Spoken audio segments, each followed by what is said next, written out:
Okay, this is episode 71 of Summoning Insight, the long-awaited return, and since for this episode, for circumstances that aren't even worth getting into, we will be talking about all of MSI in a single episode, thus ensuring we disappoint many, many different people who are fans of different regions, different teams. But you know what? Disappointing fans of different regions, different teams, that's kind of what we do here.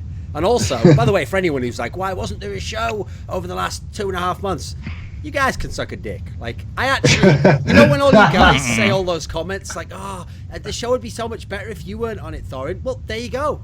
I had a lot of show. You know, I set up a scenario where the show could exist without me. Did you enjoy it? Because it turns out I sort of conceived of the concept, and then I actually like book the guests, and then I actually like have the overlays, and then I set up the arrange when they're on, and then I actually start recording, and then I actually render it at the end, and then I publish it on the internet. So it turned out I'm actually a little bit more integral to the process than a lot of people imagined, you know? I know a lot of people thought I just spun memes here, you know? But actually there's a little bit more to it than that. So anyway, we're here for the MSI discussion, and I thought to myself, last year was the first MSI, and we had that pr0lly guy on to sort of be an apologist for Bjergsen and explain how it wasn't his fault that he played like absolute trash tier champions and basically ruined the whole tournament for North America. So I thought to myself, right, he's in Europe now.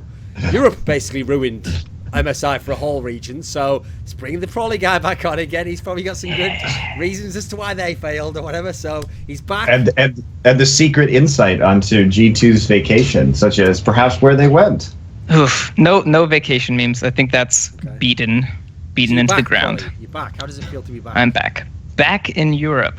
It's great. A little less freedom. A little colder, hotter weather. It's pretty nice. So a lot's changed. By the way, we'll just go straight into the topics of pr0lly here, because I just feel like it's inappropriate to ask Monty how he's been since the last episode, if anything's been going on in his life. It doesn't matter. It's irrelevant. So yes, pr0lly, agreed. What I want to know is, last time you were on the show, you were just a sort of washed-up ex-player who was trying to get into like that whole coaching thing. How's that working out for you at the moment? You ever get the grasp of it? Nah, I'm still fucking guessing. It seems like it's working, but then those playoffs, they're the damnedest thing. Monty found out, he got stuck at the semis too, mate. That final boss, it's really hard. It's really hard. You need a lot of teamwork on that one. I hate you. Okay. But no, yeah, the coaching thing is good. Obviously, this was a huge letdown from last playoffs. If anyone hasn't heard, we didn't do well. But the coaching thing's still going. Got my head up high, ready to perform well for the summer split. See, your coaching record kind of reminds me of one of my favorite teams in history, the CJ Entus Blaze. Because famously, CJ Entus Blaze made a lot of like semis, and they always used to lose a lot of their best of 5 series 3-2, and they would always lose in the 5th game. And now you're probably thinking, probably, whoa, wait a minute, you've got a detail wrong there, Thorin, because they lost in the 5th game because of blind pick. Well, no, I'd put it to you that in many ways your teams lose due to sort of a blind picking process. You know, I feel like I made it work at the end there, Fred. You thought I was going away, but it was always planned. It was always planned. No, we're done. The 2-3 curse is over. That happened to like Ryu for too long, and then it like came back for a stint in the spring split, but it's done. We all washed our hands of this like 2-3 bullshit in games in 3-0 and like stop the drama. What do you think is so difficult about the 5th game, like for real? What's different about 5th game? Because there clearly is a pattern where some teams are fantastic in those scenarios, some teams have problems. What do you think has been most difficult? I don't know. 5th game for all of our best ofs are actually the most like calm pre-games, and then end games are a lot weirder because now like coaches can listen to voice comms in game during best ofs. So this is a nice change. Oh really? Yeah. So I mean, I don't know if they're not supposed to say that. Anyways. No. I mean, why would you not be able to say that? You're just it's not private information. Hey, it could be. If you didn't know, it's obviously too good for you. But it did make these best of series slightly different because I can hear what's happening in game, so I can at least have an opinion on what needs to be changed. Before it was like I'm watching best of 5s and I'm like why did we do this wrong? Now I can actually kind of get the audio sync a bit, so I can understand it a bit. But the 5th games are, I don't know, they don't seem really that much different. It's kind of, I feel like the 5th games are easier from my perspective because it's like, well, this is the last thing I have to do today. So it's like, if there's any energy left in me, it's like, it's gone. You know, like by 4th game, I have to like kind of mediate myself. Like, you know, I gotta, like, if we win this game, I still have to have, I have to have some power for the next one. For 5th game, I'm like, all right, after this, like, I just have to throw my brain out. So, like, I super think hard, super, you know, do everything to the maximum, and then, you know, let the game go. But for the players, it's a little bit different, I guess, because they're more tired, I guess, from dealing with all the problems in the game and fixing them. So I guess from their perspective, it's more tolling on them than for me. For me, like, I don't know, as a coach, I feel like I get better towards the end of best of 5s. I guess it doesn't show since we haven't. Debatable, yeah. Okay. Yeah. Well, I mean, here's the thing. You say my there performance, that it felt like a lot of the players, you know, they're quite calm actually going to those 5th matches. Here's what I would imagine. Okay, what happens is Ryu sat there. He accepted death a long time ago. You know, it's like that great speech of Ned Stark in episode 9 of the first season of Game of Thrones. He goes, "I learned to die a long time ago." So he's done. He's done already. He knows what's coming. There's no point fighting it. Just let death wash over you. Like, you know, darkness envelops me. Meanwhile, Forgiven's sat around. He's just thinking in his mind, okay, it's happened again. Who am I going to blame for this one? Clearly not me, so who could it be this game? Okay, he's just thinking that. The whole time, Jankos doesn't have a peep to say. He doesn't seem nervous because he's sort of like, I can't breathe. I can't breathe. And, yeah, that's how it's going. No, you got that all backwards. Just thinking like, okay, you know what? I better really hold this flash for a long time because it's not about when you flash. It's about if you can do that one flash that saves or ruins the whole game. Let's see what it's going to be like this time. Let's see what it's going to be like this time. Again, I will say I hate you a lot, but most of that's pretty accurate, actually. Yeah. Okay, so before we get into the MSI stuff, actually, let's keep talking about H2K a bit. So I want to ask you this question. Oh, Lord. In that 5th game where Ryu picked Leblanc, which has been a fairly criticised pick, I heard a little bird told me that he, like, just overrode everyone's call and he just decided he was locking that in. What would you have to say? We played LeBlanc last game? No, we played Rise. Against Fnatic, we played Rise. Against OG. I'm looking now. Origin, wasn't it?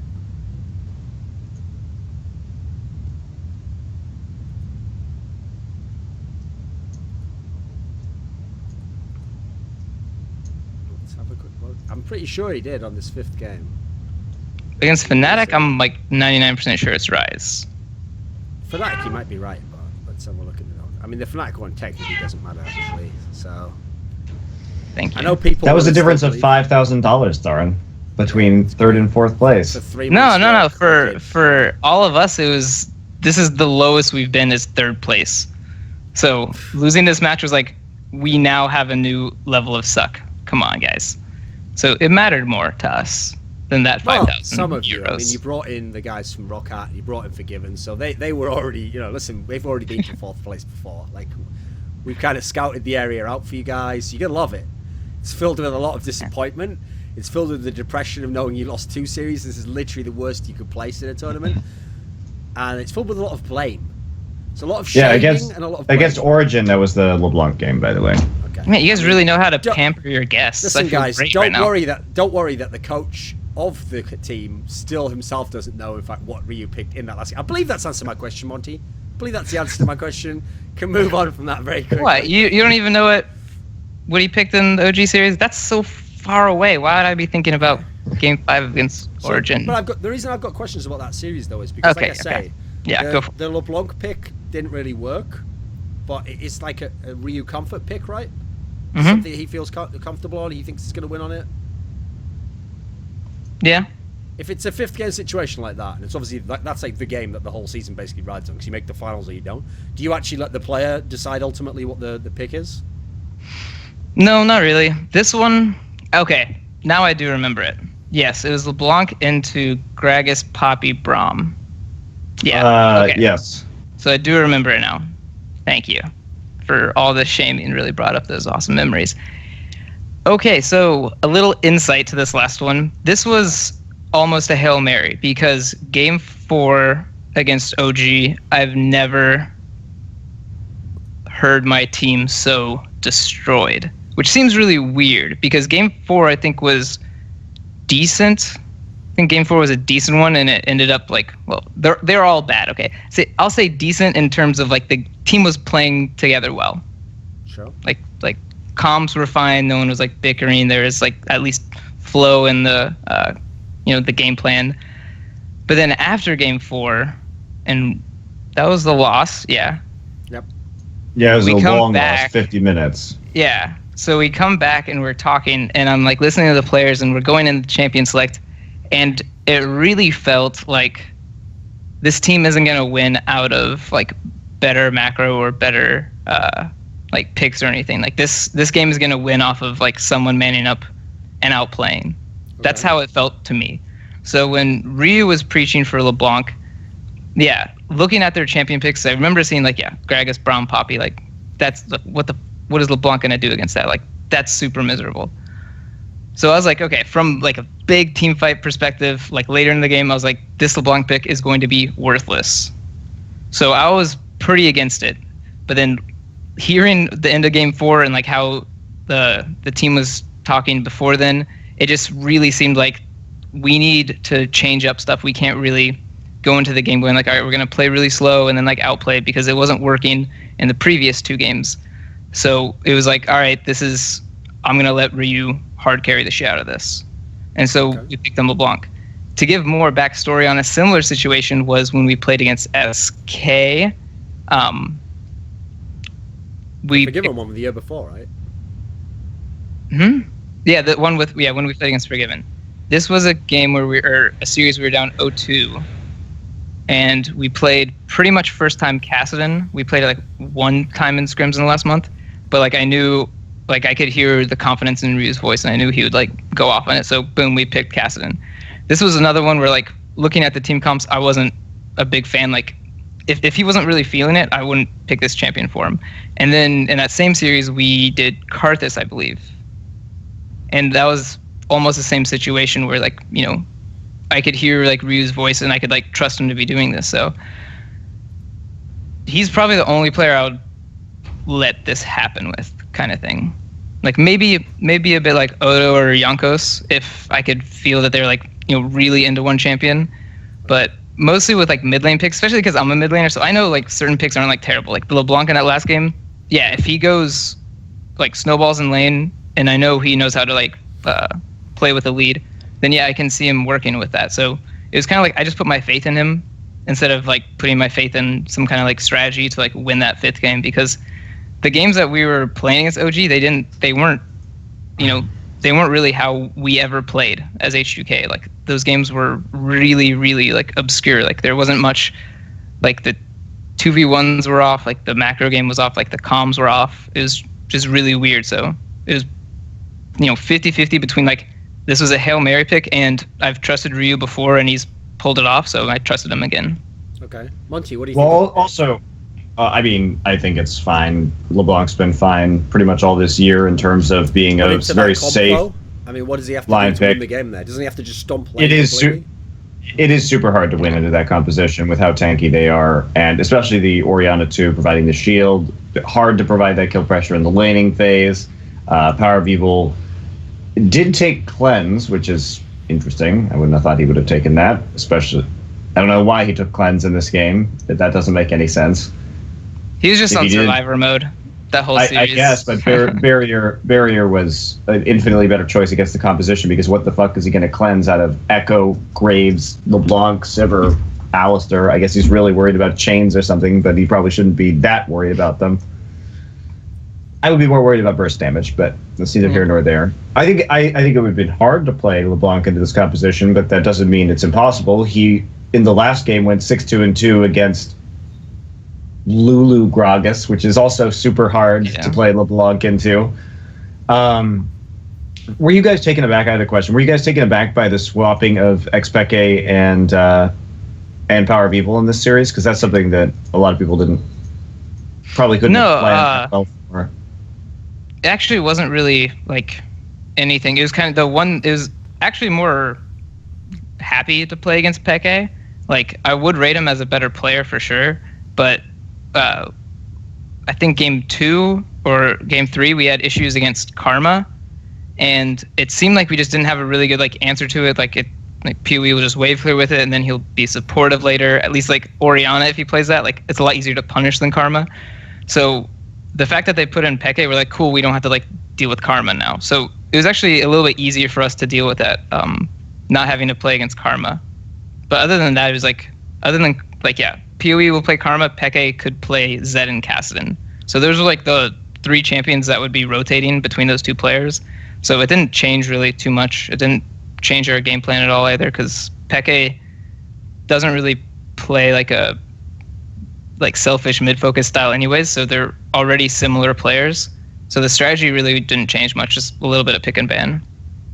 What do you think in these scenarios, Monty, about like how players approach it, etc.? Like I've noticed in general from watching a lot of the blind pick scenarios on GameNet, it always felt in the OGN tournaments like you can almost tell which teams are going to fail in the blind pick in the 5th game, because even if they did really well to like get back in the series or they were up early in the series, the ones who like just play super passive and super safe and almost like just don't want to make like the game deciding mistake, feels like those teams in general just lose. Like that approach does not work. Like you have to almost be the player who's willing to lose the whole fucking game but make the play, it feels like. I think that's true. It is different because a lot of those blind pick situations that you're talking about were mirror matchups. One of the I don't know, you'll remember this game, but the Blaze versus Najin White Shield game with Goong versus Ambition is one of my favorite blind pick games of all time, because Goong had to have giant balls to make the play that he ended up making in that game after he fell behind versus Ambition, and it was definitely a Hail Mary, and if that didn't work, I think Blaze would have won that game quite easily just due to the snowballing, but he managed to pull it off. So, I mean, I'd say it's like pretty general rule of thumb. Like if 2 teams are relatively equal in skill, the more aggressive team will like win against the passive team like 4 out of 5 times, I'd say. How do you think your teams have done then since they've had these issues? Has this been a problem? Do people maybe not play the way they do in other games in that scenario? Yeah, I mean, I've never had too aggressive of a team, and it's. I mean, put it this way, okay, I'll give you a specific. Okay. In this particular season where you lost 2 game 5s, yeah. Like in every other game I saw almost in the split, like it's almost not an exaggeration to say every other game, felt like Jankos always got that early start going. Like he always early out jungled someone or got a lane going. Felt like he disappeared a bit in some of these games.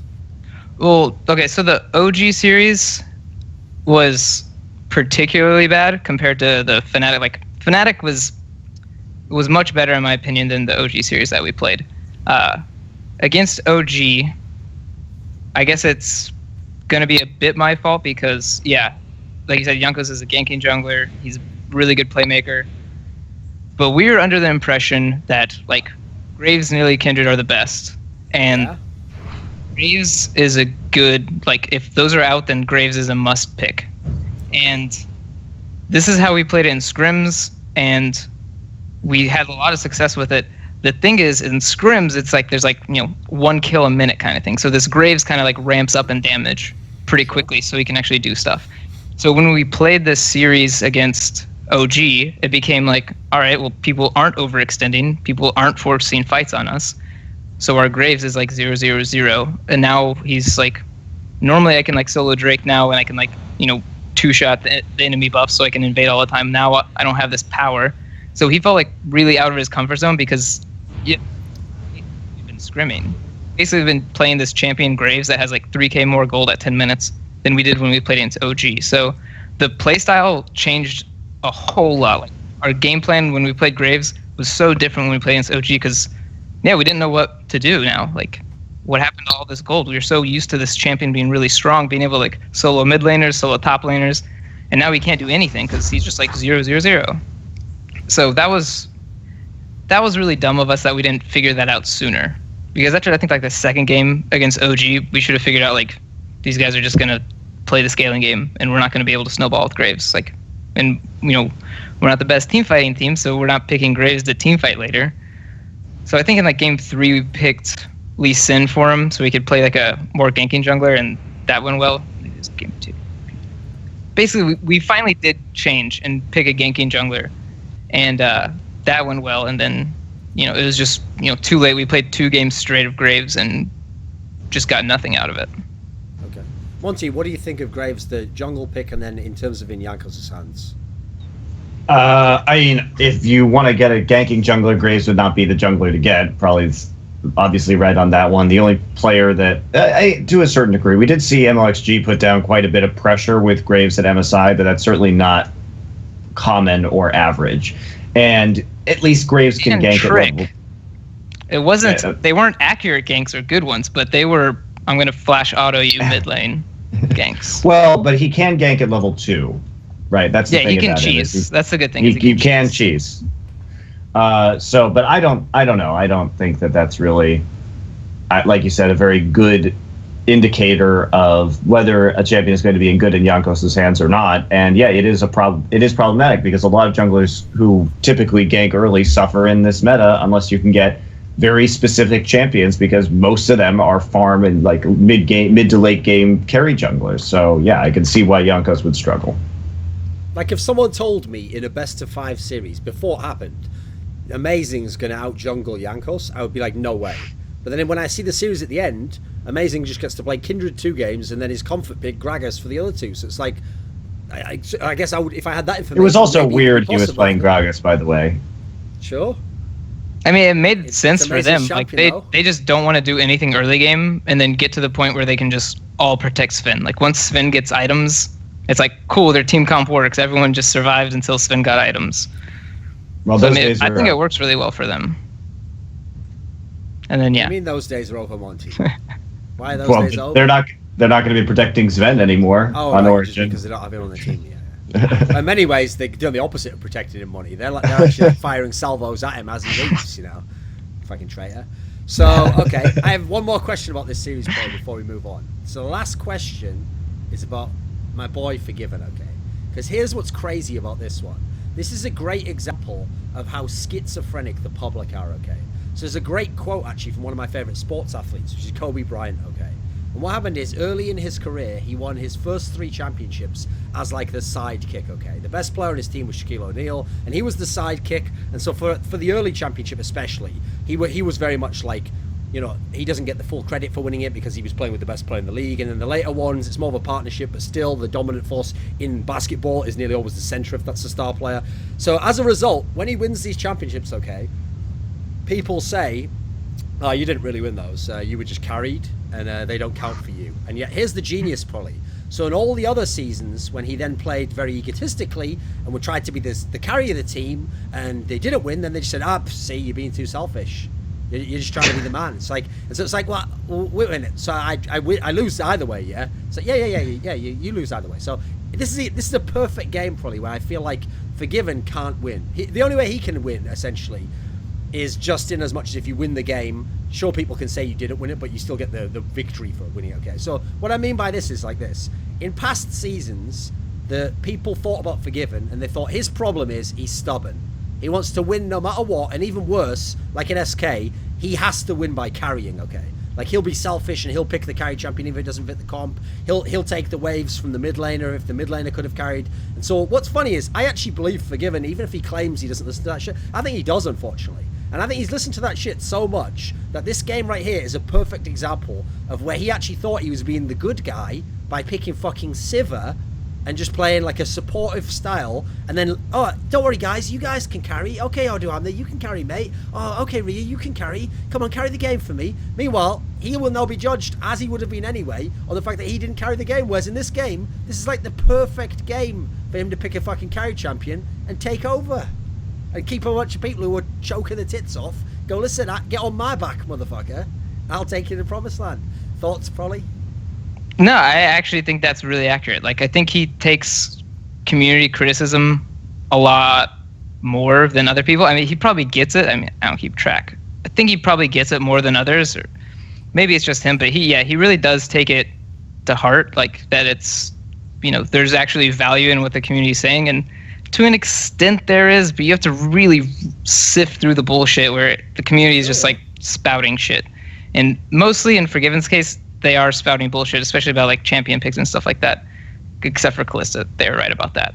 Yep. But with Sivir, So we played Sivir a lot in scrims, and scrim results were never great with Sivir. There was never times where we were like, all right, we have Sivir ult, so we're engaging, or like we can rotate faster into this like lane because we have like Sivir ult, or like we can overextend here because we can just Sivir ult away and have our split pusher go. So there's never points where we're abusing Sivir in scrims. So I was like, I didn't really see the big point of it. Like, why would we be playing this champion? Like, I understand, like, late game, her damage is pretty insane. You can't really avoid it. Like, one crit on the minion wave clears So it. stupid. One crit on a tank can accidentally bounce to the backline, and then you just, like, win a team fight. So she has points that she's just completely obnoxious. So when he told me he wanted Sivir in these series, that's a big thing. A lot of people are confused. They really think that this is like I'm pressuring this. Like I just said, we didn't abuse the OP that Sivir has in terms of like using her ult really well and like stalling the game. We didn't abuse that. So yeah, I wasn't one to like be first on this Sivir train, but he really wanted it. And I think it was purely because of how the community was responding about his like champion pool. Like I really don't think he wanted to play Sivir over Lucian to like carry and win the game. I think he did this to like he wanted to prove that he could play this other stuff, and it was really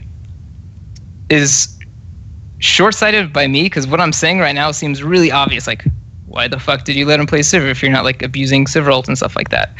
But this was maybe I'm giving too much credit to my players and just like giving their opinion or weighing their opinion higher than like the results we've had in scrims. And this was kind of one of them where I was like, you want to play Sivir, you want to go off, like, let's see it happen.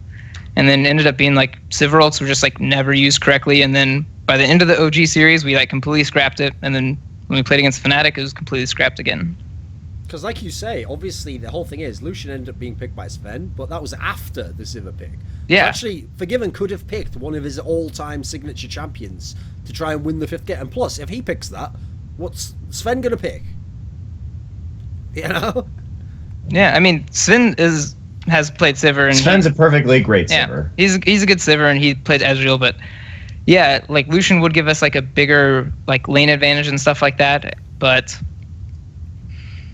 there's just, I don't know, he really wanted Sivir, and I mean this is I mean kind of a brief aside, but it's weird is Forgiven really like he wants to play Sivir when they pick Braum. Because, Sivir in lane is really good against Braum because you can just spell shield all the Qs. But later in the game, Braum just completely counters Sivir's damage. So it's like terrible. It's super terrible. It's really good for lane. If you can abuse a lane, win lane phase, then hell yeah. But it's eventually going to get to the point in the MO though, isn't it? Yeah, so I mean, I don't know. I kind of like took their advice at it because, yeah, big thing about like the way I coach is like I'm not going to put my players in uncomfortable positions, especially in like playoff games. Okay. So if he's really uncomfortable playing or he really wants to play Sivir into Braum, like he can abuse this lane, that like I want to give him that power to do that. But then like these games just lasted so long, we couldn't snowball or anything like that. They just became stall games, and then it got to the point where like Braum sits in front of Sivir, and now Sivir is not a champion. She can't like go past the shield or like flash over or pretty much do anything. So we kept playing the Sivir pick, partly because they were playing Braum and we wanted to, get this like lane counter to Braum. But okay. What do you think, Monte? I don't really have many thoughts about that. If that's what happened, then that's what happened. No, so what do you think of the pick? What do you think of Forgiven? I think Sivir is Sivir was a very good pick at the time. There's no doubt about that. About him not trying to dominate the game, I don't know exactly what their game plan was going in, but it seems to me that if that was the case, it just seems like a mistake that they went in with a strategy that wasn't going to be effective for the team itself, and there's not much else to say about that. If you didn't have success in scrims, it's odd that you would pick it during the heat of a playoff match, but I think, as pr0lly said, sometimes you just have to trust in your players, and that didn't pan out. Now, why other adjustments were made over the course of a best-of-5 series, I think, is something that we can discuss, because it wasn't like the 5th game was his first Sivir game that he played in that series. I honestly think that's a bigger issue, because I still think this theory is sound. Like, we knew OG plays really slow, and they're going to want to scale. And, like, looking at the AD carry list, Sivir's right fucking up there with, like, cool, they want a late game scale? Cool, we got Sivir. So that was the big thing about that. The not abusing Sivir ults that's just, I don't know. It didn't, like, lose us games, really. It was just, like, frustrating to watch that we weren't using Sivir ults correctly in scrims. And then I figured it would, I don't know, things click with players. You know, I assumed this is such a simple thing, like using Sivir ult, like someone's calling it, or team fights obviously started, so we use it. It seemed like such a simple fix. I didn't think this issue would carry over into playoffs. Okay. Because the thing I still don't get after watching those 2 playoff series and watching certain players like have problems or pick weird champion picks, all the reasons you could pick as to why things would go wrong, I still actually don't understand how this team came forth. Like, this was the team where I remember watching the lineup being announced, and I legitimately was like, this is one of the best balanced teams I've ever seen that also had really good players at all the positions. Usually it's one or the other, you know. Either you get great balance, but you have to give up like a player at this position because he'll work better with the team. This is one of the only teams I've ever seen where almost every player was a potential like top 3 player at his position in the region, but the team also like balanced the roles really beautifully. Like, this sort of low econ player here allows this player to be a carry heavy guy, this guy puts on pressure at the time on the map where this player would want it. It seemed like that, in that sense. I look at it on paper now and it still should work. What do you think went wrong in that sense, Probably? No, yeah, on paper it's beautiful. I don't know, like, when I was going into the split and stuff, it seemed really easy. Like, a big thing about me is, like, especially when I'm playing or coaching league, is like versatility. Like, I've never played with a team where like we can only play team fight or we can only play this. Like, I really pressure my players to have like big enough champion pools to play like a split push style, a team fight style, like a snowball style, and like a 1-3-1 style. Like, I never really liked the idea of like getting just one down and like spamming the shit out of it. I think that's, on the short term, yeah, it's good, but I think as the team develops, you're gonna hit a brick wall really quickly. So with these players, I was like, cool, like, you know, I've seen Odo play like Rumble a shit ton, and he's been able to carry really hard. Like, Ryu's been able to carry. He's, you know, really good Orianna and Lulu, so I know he can play like these control mages, like passive mid lane style. And then like Forgiven was the only one who like didn't have a lot of versatility, who was just like, you know, this mostly lane stomp player, and you know, he had, you know, these select few champions that he'd play. But there was a plot twist at the end. There was a twist ending coming into that story. So, but the thing is, like, the AD carry position was like, that's the easiest position to be stubborn at. Like, if you're a mid laner and like you only want to play assassins and that's it, it's like, well, Whatever is kind of like the only one who's had like kind of success doing that. Like, you can't only play a certain champion. Like, you can't play only tanks top. You're eventually going to get phased out of the meta. So Forgiven, it seemed like, you know, versatility aside, this is the, you know, ideal lineup for me. It ended up just being too much shit. I'll put it that way. Like, I can't really go much into detail because it really does, like, you can just come up with all your theories. The mystery is way better than the reality. If you're looking at 5 really good players, yeah, individually great, mechanically great, versatile, and I tell you the answer why it went wrong, like, that's boring as hell. Like, okay, you come up with a good one. There's conspiracy theory and betting involved, stuff like that. So, okay, here's a question I have for you then, Probably. If I look at that team and I look at the old H2K teams, the old H2K teams had a couple of players who weren't particularly that great at their roles. Who were all right and worked well within the team, etc. But a lot of those players had the requisite quality you usually need if you're like a good team player but not the sick of your role. You need to be very good, like, in terms of personality. You can't like be someone who stands out or has stubborn ideas or battles with other people. It looks as if I look at this team as though that must at least have been a factor. There must be some players who maybe they buy into the system at one point and then another point they drop out for a game or two or a series or whatever it might be, you know. I mean, yeah, people will know. But yeah, last H2K there was personality issues still. Like, that's gonna just that's ever plaguing. But the one good thing about this lineup was, I mean, the players were all like pretty much veterans, so they were good at like moving forward with things, I guess. Like, stubbornness is still an issue for sure, but it's easier to move past things. Like, this guy messed up here. cool, let's move on. So that kind of personality, or like creating issues out of that was like the personality of like last H2K. Was like, someone messed up and I'm gonna go rag on them about it. That was like, the personality clashes there. The personality clashes here were, what's the best way to put it?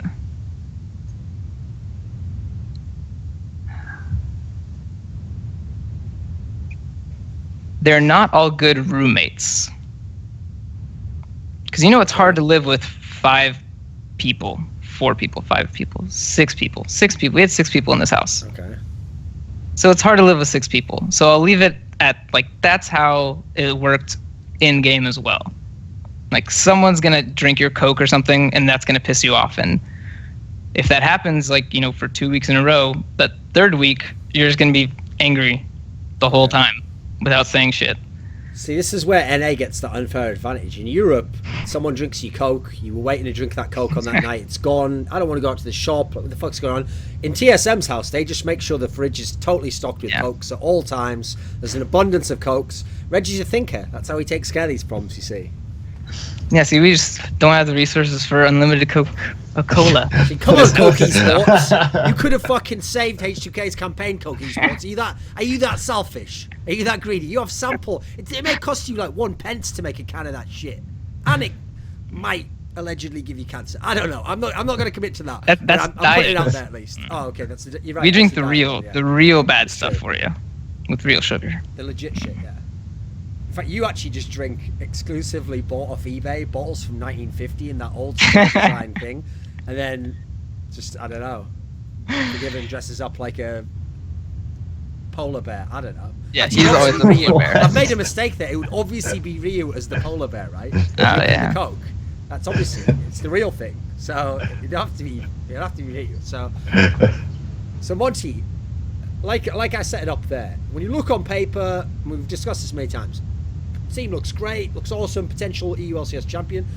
What do you think from seeing them in the server? What didn't show up that you would think would on paper? What do you think the key flaws Well, I thought that based on the regular season that they would have a solid playoff run. So it's interesting to hear pr0lly's explanations, I would say, about what ended up happening in the actual playoffs, because I did not understand why they were doing so poorly when it came to actually delivering in the playoffs. That was quite confusing. Okay, I will say, I had to spend a lot of time thinking about why it went wrong.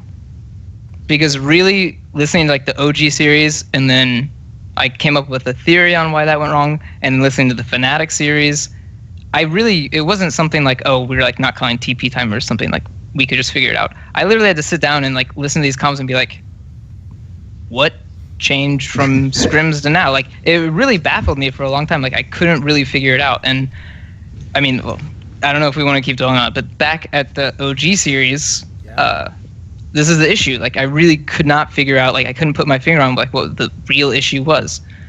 So for the next week, instead of my normal coaching style, I actually spent almost the entire week purely focused on like our mentality game to game, and like how we were like communicating with each other, and like how we analyzed together afterwards. So like I did like maybe 10%. I would focus on like the macro plays that we were doing, like, fixing 2v1s or adjusting 2v1s or adjusting level 1s. I maybe did like 10%. 90% I was literally focused on like, all right, I'm just gonna get these guys like happy to play as a team together, like communication. That's like all I spent my time on, because most of the split, I'm a very macro focused like analysis session. So I was like, this just threw that out the window, because it was so hard to find the answer, like what happened in that OG series. It's a really big like phenomenon, like things just like broke down without like logical reason. Okay, so then here's what I don't understand. Okay, if the circuit order of events went like this, Forgiven loses the 5th game of the semis, then he's thinking, oh, well, maybe we can still come third. He loses the 3rd place game. He's lost again in the 5th game. He feels let down, it didn't work out with his team. He just leaves in a huff. He goes, this team didn't work out. Time to find another one, Green, pastures are always greener on the other side. He goes over, he goes, right, you can't beat him, join him. I'll join Origin. They've got the veterans, they've got the stable players, they won't choke, it'll all work out. That storyline would make perfect sense to me, probably. I could understand that. But instead, the way it was presented to the public was like, Forgiven is leaving H2K. We are glad he was in the team. We good look at PS, we definitely kicked him. PPS, this is not him leaving and us saying we like it. PS, we definitely kicked him. Why was the whole thing that was a little weird. That was like so weird how they would labor that part. What was it all about, pr0lly? I don't know, actually. From H2K, was he? Yeah, I didn't. I have no clue. I didn't read that PSA. Wasn't a part of that, so I have no clue what it said. But yeah, I mean, I talked to Forgiven, and I don't know. It was just pretty. From my point of view, it was really like, yeah, he.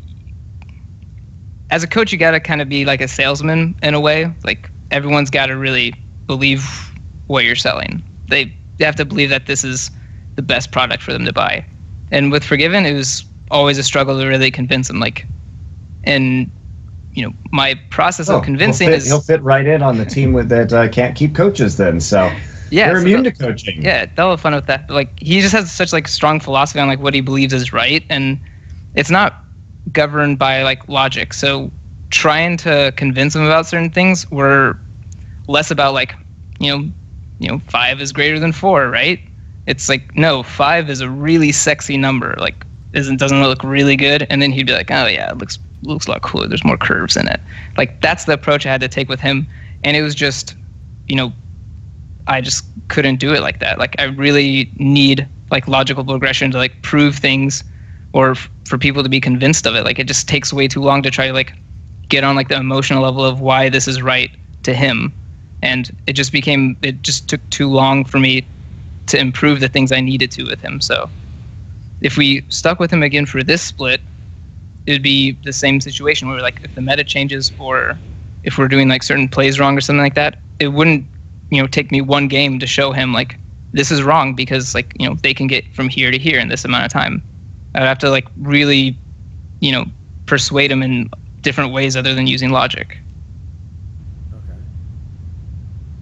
What do you think of how do you think he will actually fit with Origin? I don't think it would be very good. What problems would be caused? I mean, the obvious one that I think everyone's nailed is, if this really is someone who's very driven to win and determined to practice, doesn't accept anything less than perfection from his teammates, blah blah blah blah blah, how is he going to be with the team who take half a split off every year? Yeah, I mean, it seems like the obvious one, right? Yeah, that'll always be an issue, because I know he would get playful with it, so it wasn't no one thought he was being serious. But if someone wasn't playing solo queue, he would always point it out, kind of thing. So seeing him on a team where people actively don't, I feel that joke will run out really quickly, and it won't be a joke for him anymore. He'll be guys, play fucking solo queue. But I don't know. I mean, with this team, there was I tried to put a lot more structure on the team, and he's not really about that. So I think that'll be the plus side to Origin, is I think they don't have much structure, so that will favor him. But yeah, the lack of solo queue, I think, is going to bother him a shit ton. And I guess they play around Sven and Mithy when they're together, so maybe playing around bot lane that can stay the same. Okay. I still feel the practicing thing is going to come up a lot. Especially if they lose, obviously. If they lose games, that's going to be the sticking point, right? Yeah, if you lose games and you're not practicing, it's there's no way you're going to get away with it with Forgiven on your team, which is good. That's you do need someone to be an asshole about playing solo queue. But I mean, normally that's the coach that's an asshole about it. The players shouldn't be assholes to each other to get them to play solo queue. Right. You need as a coach, you need the players to have somebody in common to hate, and that's the coach, right? You need to be the bad guy so that they don't have the actual problems in the game itself and start to mess up everything, because the internal issues are starting to get out of control. That was the worst day of coaching for me, was when I realized that. I was shit. That you had to be the bad guy? I was these guys are going to work way better together right now if they all hate me. I was all right, better go criticize them about this. And then like they go to their computers and they're like playing solo queue, and I hear them like typing. I'm like, yeah, they're probably shit talking me right now. I'm like, but at least they'll play better. I'm fine with that. Like, you guys can hate me now, just fucking play better.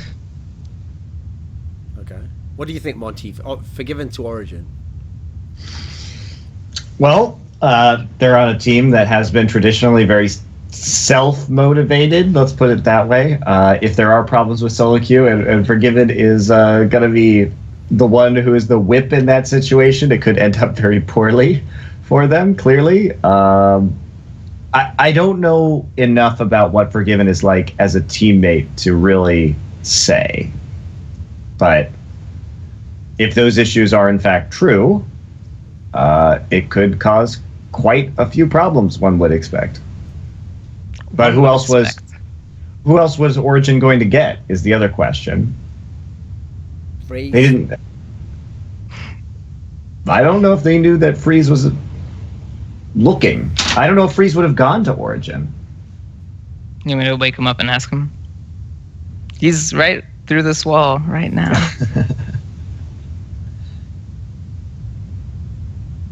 Obviously, Monty doesn't know if Freeze would have gone to Origin because Monty was never actually the owner of Renegades, so he wasn't informed in the script as to where Freeze was going. Actually, the show was cancelled before he got to that thrilling chapter. But no, here's the question. Here's the thing. I actually could see it working in this sense, which is like, it's true. It's very obvious to see where there would be conflicts if they lose. But if they can like just keep their heads above the water level, as it were, just if they could, let's say that if they could do this properly. So let's say Sawaz and them do fuck around during the split, and Amazing doesn't adapt to the jungle meta until the playoffs. Let's imagine they do that, but somehow the team just hangs around like 4th place. They never get too bad. You know, it's not like this split where unfortunately they went like way down. They were like middle of the table and they were looking really shaky. As long as they can just hang around almost near the top, if then in the playoffs they do live up to the rep. So for example, Sawaz does show up in the playoffs. They do get their shit together. I think that's where it could be a good fit, because obviously I think if you actually were like a playoff performer who didn't choke and you always came through, I think Forgiven would let you get away with a lot. The problem is he has to believe that that's going to happen, I think. Yeah, if he believed it, that would probably be fine. But remember, like, I do think he takes community criticism really hard, and if they're not doing that well in the split, like, I think regular season is normally when people are the most brutal, because like you lose one game and they'll just like yell at you. So I mean, no, Forgiven's one of the worst victims I've ever seen of what I think of as like one of the things I hate about LCS is that since you only play 2 games a week, you get 2 games worth of like the 24-hour spin cycle of the news equivalent of like League of Legends things. So 2 games are judged like and picked apart and studied, and people spend like 5 to 6 days talking about everything you did right or wrong in those 2 games. When like it's just 2 games, guys, like that's not enough games to be going that crazy on. So the problem with Forgiven is he's like someone who, okay, here's your analogy, Monty. He's like someone who doesn't know that he's just taken, like he thought he was coming to Uncle Thorin's house for a cup of tea to calm down. He didn't know Uncle Thorin made him his special patented tea, which he collects up the mushrooms that grow around a certain time around his house, and then he gave him this tea, thinking, you know, it'd unlock a lot of the difficulties inside him. We could have a very heart-to-heart talk. So, because Forgiven doesn't know that he's had Uncle Thorin's patented special tea, he thinks that suddenly time is going incredibly slow. He's experiencing crazy time dilation. So when he's hungry, he's like, "Oh, I'm so hungry. I'll probably never eat again. I'll probably just die. Like there is no food or anything." I'm going, "No, it's okay, Forgiven. It's okay. If you just wait like 10 minutes, mate, I'll cook you something. Like, what do you want? You want this? Oh, I can't think to what to have because I'm just so hungry." And then you give him some food finally, and he's like, "Oh, but it's too warm in here. It's so warm." And I go, "Yeah, don't worry about it. It's because it's like the afternoon, mate. In the evening, it gets cooler." That's what he's like every week of the LCS. If they lose, he's like, "Yeah, the team can't win. It's going to fail. I told this fucking player to practice." I'm like, "What?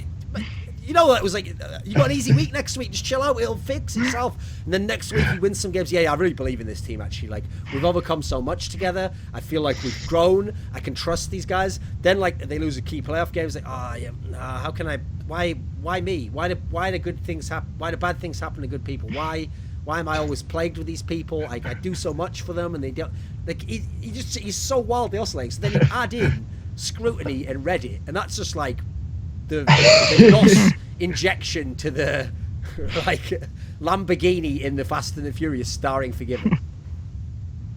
What do you think, pr0lly? You can't Yeah. spin, mate.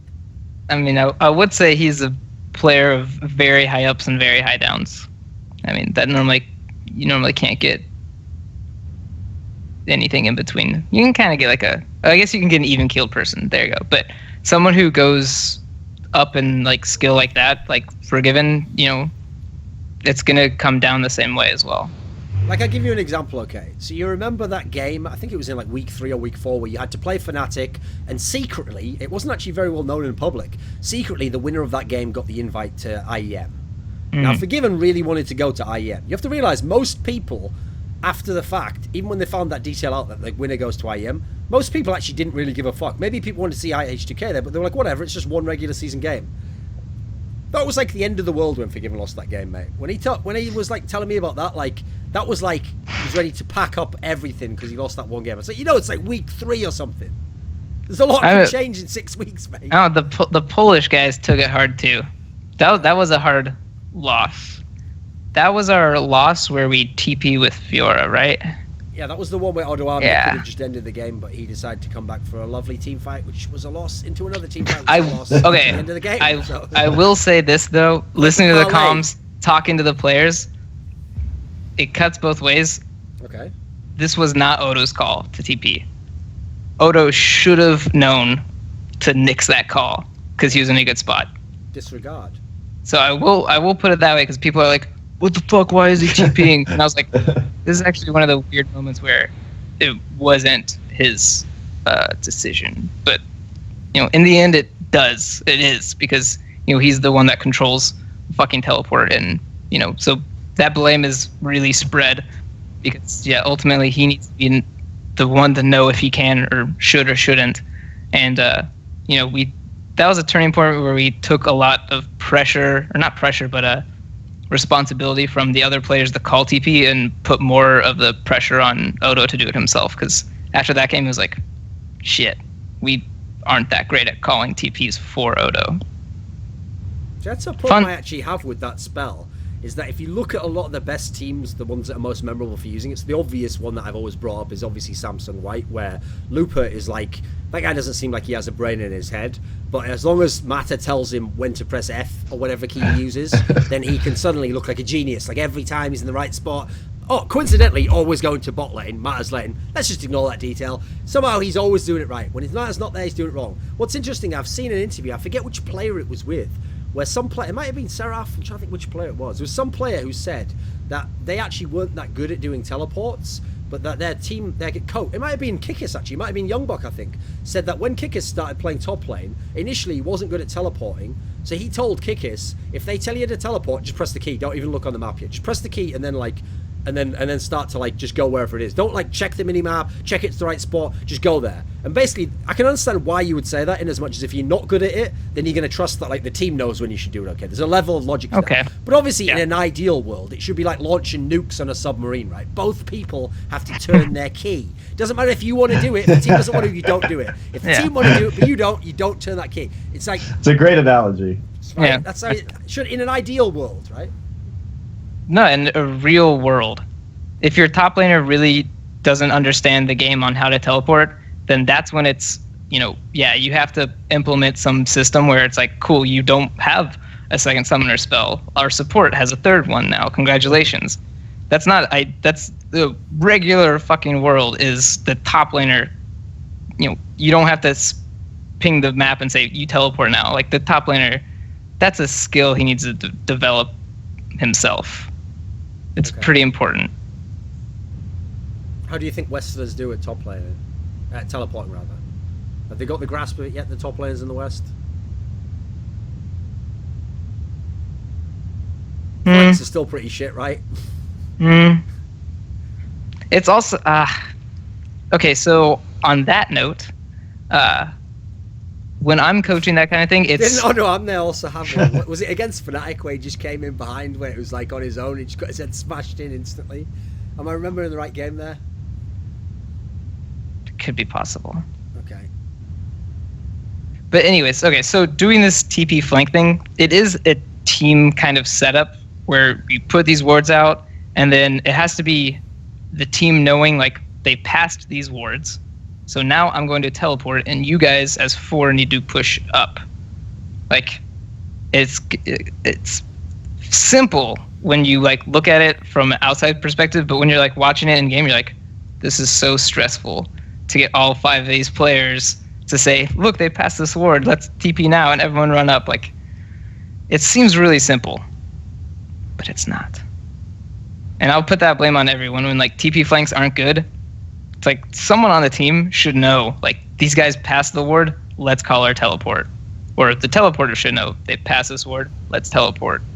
But a lot of these games, I'm like, they're just running past these wards, and you guys are not fighting them. And this was Koreans manage it, Monty. How do what I don't know. I don't think there is really a secret. They have a secret. It's called they make a plan to do shit, so it works. When they put the wards, they say, hey, everyone, if they pass this ward, we fight them. In EU and NA, they're like, hey, I warded out the map. Look at all the vision we have, guys. That's how that's the difference. It's some like NA and EU is like, we got wards, guys. Korea is like staring at it like I'm gonna press the missile to nuke this shit. That's the difference.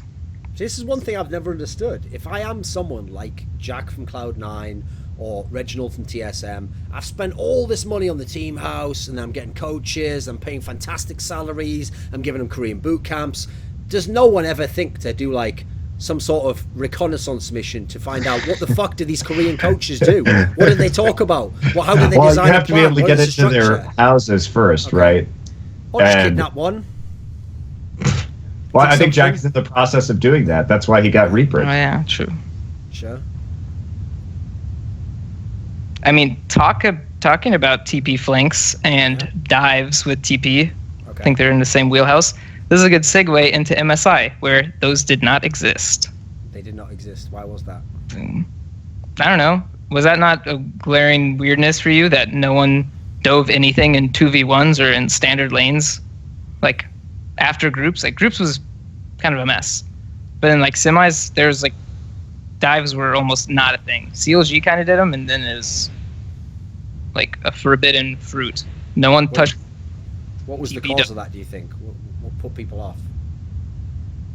I think after groups, or like towards the end of groups, everyone was like terrified or something. Like when I was watching those games and I'm watching Dragon. We also did see a lot less double TP the longer the tournament went on, right? Yeah. But so when Dragon becomes like the number one goal of every team, it seems like something happened. Like that's never been a focal point of like any Western team. No one ever just like wards of Dragon and that's all they focus on. And that ended up happening with almost every single team. I mean, SKT I understand because they're a pretty slow team in general. But when every single team, like no one sets up deep wards of TP when they have a lead, they just set up wards of Dragon and take it on spawn. Like who like cut everyone's balls off halfway through this tournament? I thought it was super weird. What do you think, Monty? Like I said, I think that there was a declining use of double teleport the longer the game went on. I think a lot of those dives we used to see, Lysandra just apparently straight up died somewhere through this tournament, which was also really interesting. I'm not sure why Lysandra was not picked hardly at all in this entire tournament, especially the longer it went on, because I thought she was still a perfectly viable pick and an option for teams to go for. But I think when you have less double TP, or when the TP is being used, for example, to get Ryze back to the mid lane so he doesn't have it available for any of these side lane dives, or you're playing a lot of Azir, which became more and more of a priority pick for a lot of teams. It was always a priority pick for SKT. That sometimes you don't have all the same options. So, well, it became really weird when, like, so towards the end, like, yeah, range supports were both teams. I also just don't agree that range supports are optimal either. That's the thing that still gets to me. People will say, well, first off, a lot of the range supports were because Alistar was banned. But second off, I don't really understand why you would even go for a lot of these picks in the first place or think that they were ideal. I still don't think that, Papa and I discussed this in our VOD reviews, that Nami is even remotely an appropriate choice in the current meta. I like Nami. It was fine. It was not like it was bad, but it's not like it was ideal. Yeah, it shouldn't have been super high priority. But like going back to what I'm saying, like these teams aren't diving. I'm seeing like Braum versus Soraka in lane or Braum versus like Nami in lane, and then they're not diving the Nami. It's like this is why range supports are thriving. It's like, yeah, sure, don't gank it, don't dive it. Of course the range support's gonna do fucking well. If you're not going to play the meta that we've seen all season, and that's the other thing that people don't understand, saying people love to jump all over hybrid and tweet about range supports. It's like, you guys understand that there were patches and shit, right? The game actually did change between point A and point B somewhere along the way. Well, so actually, talking about that, that's kind of funny because I talked to Freeze today, and it was brought up about like the melee supports and range supports, and it's still like half in scrims where people will play range, some will play melee, but Alistar's been nerfed, so it's not like Alistar every game. And we played against a few teams, and then we scrimmed G2, and I mean this isn't leaking. Everyone knows Mithy plays Alistar, so he played a game. Suck it. So he plays Alistar, and Freeze was like, "Holy shit!" After the game, he's just like, I kept getting punished by Alistar, and like I've never when I was in NA, like. I never, I could get away with so much when I play against Alistar. I was like, and like, the melee supports were so quickly thrown away. So, theory is a lot of these NA supports would pick these melees and be like, oh, look how easy this champion is. And they'd, play it once in solo queue and then, play it a couple times in scrim, and then they would never get like broken OP at it. So they just like stop picking it. And then, meanwhile in EU, everyone is like, throwing their head against the wall trying to figure out like how to be better at a fucking cow that walks up to you and like punches the ground. So that was a kind of a weird thing. Is like, I guess the NA supports never really like put a whole bunch of time into it, or not all the NA supports. Okay, let's make sure it's not super general. But he plays against like Mithy one time and he's like, man, I've never seen an Alistar play like this. And I was like, hey, Mithy's a really good Alistar for sure, but I would say a lot of like Vander and hybrid, and they're all like pretty equal in skill with Alistar. Like they have all gotten that champion like really well down. So the fact that he was just like so surprised by how Mithy played it, I was like, there is no way you've played against an actual like a decently good Alistar over an NA, at least enough to know like when he can and can't punish you. So that's my theory on why they just like dropped that shit. So why did it work then? I mean, CLG had a lot of success in this tournament. A lot of people playing the range spots had success in MSI. Yeah, I think it's because a lot of the teams like played super passive. Like Dragon became the first objective everyone went to. If there's ever like a push bot lane, there's like never this TP dive. It could be partially because mid laners don't have TP now. But I mean, or they're using it to farm. Or they're using it to farm, but it's like super like natural play. When we would play against squishy supports in EU, it's either like you lane swap and now they can't dive you because they have no one that can tank the turret, or you just straight up dive them with Alistar because like what's gonna stop you? It's a fucking Nami. So that was the biggest thing that stood out to me in MSI, was like these squishy supports just aren't being punished, and then their priority goes up when their weakness isn't being abused.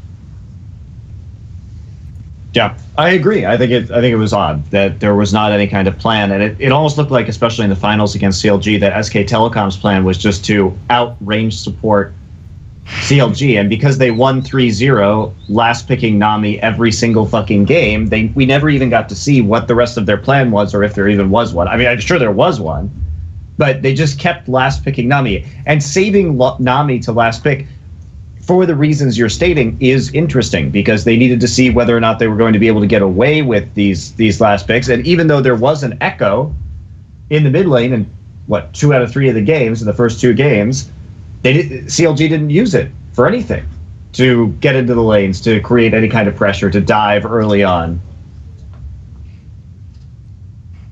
I don't know. I thought there'd be like, tank tops were the only tops. Like I figured Rumble would be played a bit, but he was completely nixed in this tournament, so I figured like, cool. Well, he hadn't been buffed yet. No, he was buffed on MSI patch. He was buffed on this patch? Well, the minion damage was buffed, so I was like... We'll certainly see him in the future, in the first week of LCS, probably. Yeah, I figured it was because people were playing range support, so like there's just less CC overall in the team, so there's less need for, or like you can't really abuse the Rumble ult. That was my assumption why Rumble wasn't played. But the fact that like tanks top are being played like every game, like that's the easiest dive in the world. Just put your jungler over there, like get your Nidalee, get your Kindred, go ward, and then just go behind the turret. And like what's like Soraka gonna do, or Nami? It's like they're literally just going to sit and die to an Alistar or a Braum who can, at that point, tank the turret for like 6 shots and then switch the aggro. Like that's just the best macro play to be doing against these like range supports, and it was just not seen at all. Why do you think CLG was so good in this tournament? I don't know. I thought CLG like just they did the opposite of what TSM did last year. Like TSM like well in the playoffs, and then they just like completely flip-flopped and did nothing the same they did in playoffs. And MSI, they just changed into a different team. CLG just played the exact same. Like Huhi was always gonna like YOLO engage. Like okay, you mean in terms of the roles? Because that's actually what I found weird, was they were trying to do this like team fight style all the time, whereas before they were like the map control thing, right? Or they were split pushing, right? That was the big difference, is as playoffs dragged on and as they went to MSI, they actually showed that they could play something that was somewhat in the meta. Like the only game playoffs, I really saw them trying to didn't split push all the time felt like it was the Flash Wolf series where you could just 1-3-1 all the time. That's about it. How would you... Well, answer this question then, Monty. In the playoffs, did they play differently than in MSI group stage and whatnot? What do you think? I'm trying to remember. Honestly, I don't really remember. I'm trying to remember the finals versus TSM, what I thought about that. I don't rightly recall off the top of my head. Let me take a look real quick to jog my memory. But I do know that I thought that they had evolved over the course of the season pretty significantly from the silliness that was just like Vladimir and split pushing into something that was actually somewhat capable as a team. Definitely at MSI, they looked entirely different to how they did halfway through the season. Yeah, I was comparing just playoffs. I thought playoff CLG team thoughts. Am I wrong? I'm trying to remember. Hold on, I'm pulling it up. It's just very slow.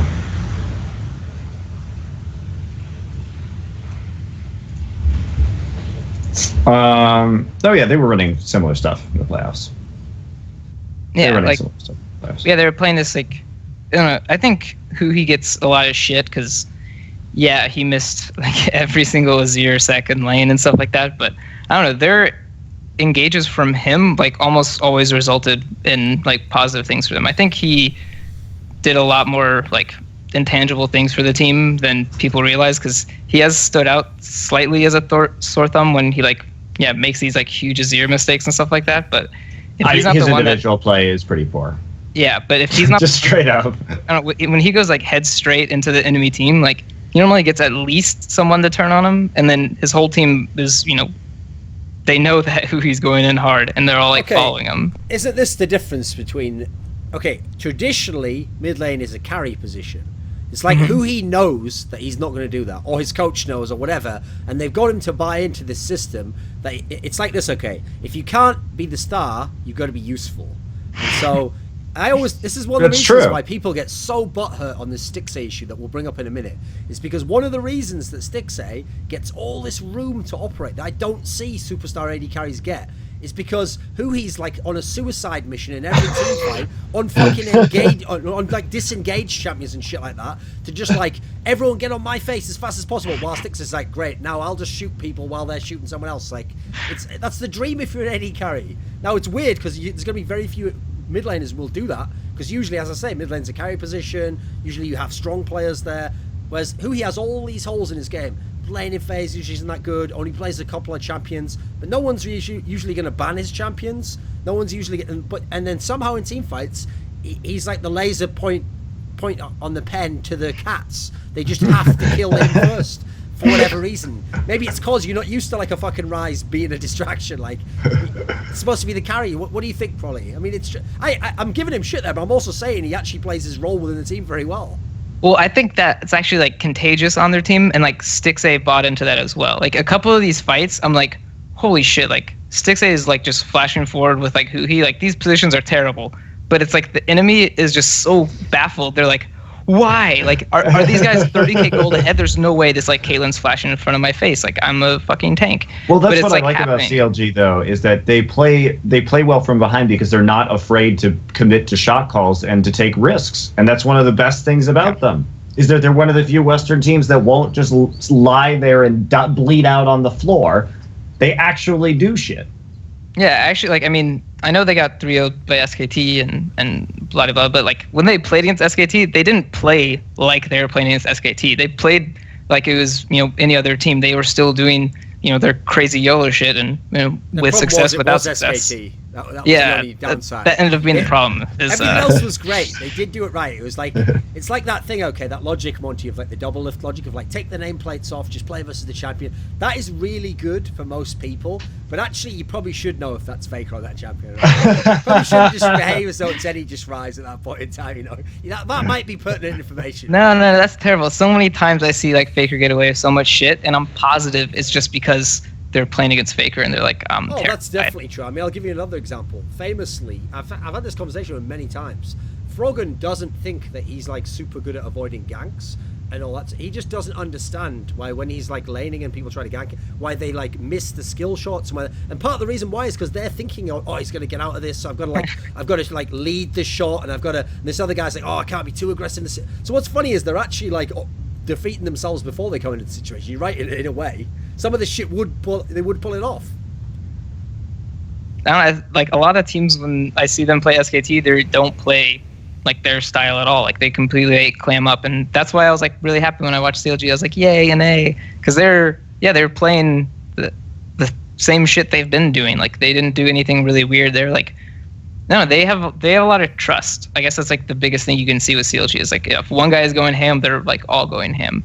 There's very rarely a play where like only one guy is like stepping in. It's normally the whole team is like head first, and so I was glad that the SKT name didn't like break them to where they're like, oh no, we need to play a different style. They just and did the same shit, and I thought it didn't work out, but they had it worked out in the way that it was NA's best international performance of all time. For sure. And for those of you who are going to say, well, what about TSM and IEM when they won? Go fuck yourselves. Like, that wasn't even, the competition was not even remotely at the same level at that IEM as it was in this particular event. And the fact that CLG did do much better than expected, and they did do it with an on-paper roster that doesn't look amazing, is even more impressive.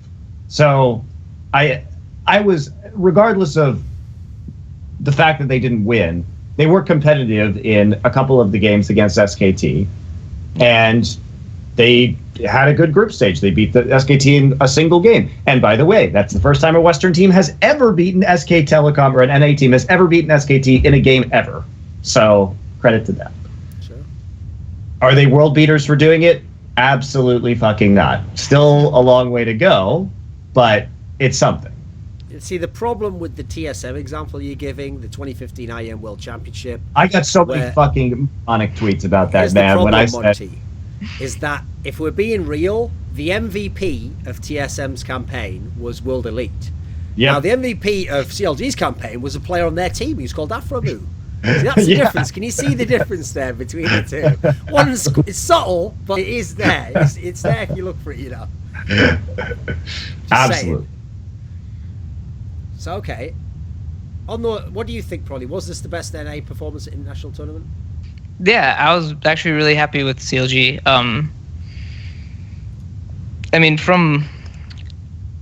We should, at one point in the show, I would really appreciate it if we broke down what macro means and what a macro team is. Because it comes around so often, it like breaks my heart when I hear it used. But I will say, CLG actually has a pretty decent macro game. Like, normally when they get a lead, they can close it out with towers, and they don't just throw their face. Or when they're behind, they understand how to trade objectives to stall the game out to get to the point where they can get back into it. I mean, I think it was actually, was it SKT game 1 they played in the finals where they kept dying?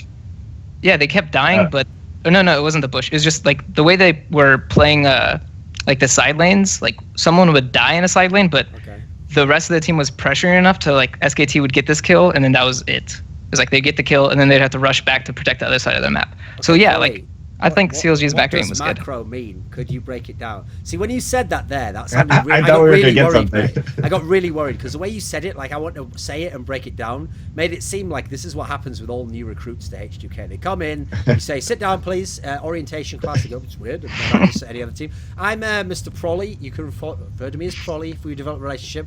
I'd like to explain to you macro, and then you press your spacebar on your laptop.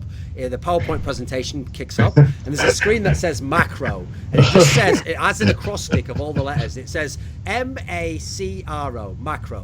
Make all correct reasons overall. Like, it doesn't quite work. It almost works. That's the key. It almost works. He's still tinkering on that. Okay. He's still tinkering with that one. Okay. So explain to me, what is macro then? What is your philosophy on macro? Okay. Get ready for some wisdom here. He's going to drop some science, boys. Let's go. I mean, so like, big thing about me is like I suck at explaining things, so I have to keep, using real life things. Keep plugging at it. Yeah. All right. So for me, macro is like the way to win the game that is closest to 100%. Like the meta is normally formed with macro play, and the reason why you don't send 5 people bot lane level 1 to play is because that's not the best way to play the macro game, because if someone's in top and mid, then you're just going to get super fucked in XP. So that's terrible macro to send 5 bot. So the meta has developed from that. Is the most efficient play at any point in time. Yes. So as a team. So yeah, not as a team. On an individual mechanical level. Yes. So which objective to prioritize on the map, which lanes to assign players to, those kind of decisions that have to happen as a unit. So macro play still ties into team fights. If you have a team fighting comp and all you do is team fight, I think that fits a bit in the macro style. Okay. If you have a team comp that shouldn't team fight at all and all you do is team fight, but you win these team fights, you have terrible macro. And these games like G2, I think is perfect example of a team that lacks macro and is confused with having good macro because they close these games out so quickly. Because that's the thing, like normally if you have like really good macro, once you get like a 1k lead, you normally close the game out. It's like, boom, boom, boom, you take these steps, systematically destroy turrets, game's over quickly. You look at G2, they get a lead, they snowball, they end the game. They don't snowball through macro play at all. They like snowball through like these like, people call them on the fights and they fight. If they run away, now G2 has like 5 people mid lane. Or G2 will be playing Nidalee Zed and they will go 5 mid against the Lissandra Malphite comp. And they'll miraculously win a team fight. This is a terrible macro. Good job, you have a lead. You have Nidalee Zed. You're not 5-manning mid at any point in time right now. So CLG, I would say, has good macro because they don't win these games. Like, they will pick team fight comps, but they're not just running at them and fighting. They'll like, set up Baron, which they are very good at, or they'll like dive or something like that. So even if the games are only team fights, they can still be macro-oriented team fights. Like deep warding and then TP flanking, I think that's a shallow version of a macro play. But when I see these teams that just like snowball out of control, like Immortals as well, people really don't understand that this is not a fucking macro team at all. They don't. If you saw them, Immortals was definitely not. That's one of the things that tilted me the most about Immortals during the season was that they would make plays that were clearly not the best decision, or they would be way too aggressive and just make random TPs and all kinds of macro mistakes. But because they were good at making individual outplays on a micro level, they would win these games. Everybody's like, "Wow, Immortals are so good." I'm like, "No, they're really not. They're really not that good at all." The thing that shocked me was that people used that classic logic of like, well, the team that is by far the best in the rankings must have the best coach. It's like, mate, no one would coach a player to like Huhi the way he plays in the way they play it. He plays like he has cheat codes, like I can't die, haha. And when it works, it looks wicked, doesn't it? But the whole time you're thinking, if that doesn't work, you've ruined the whole game.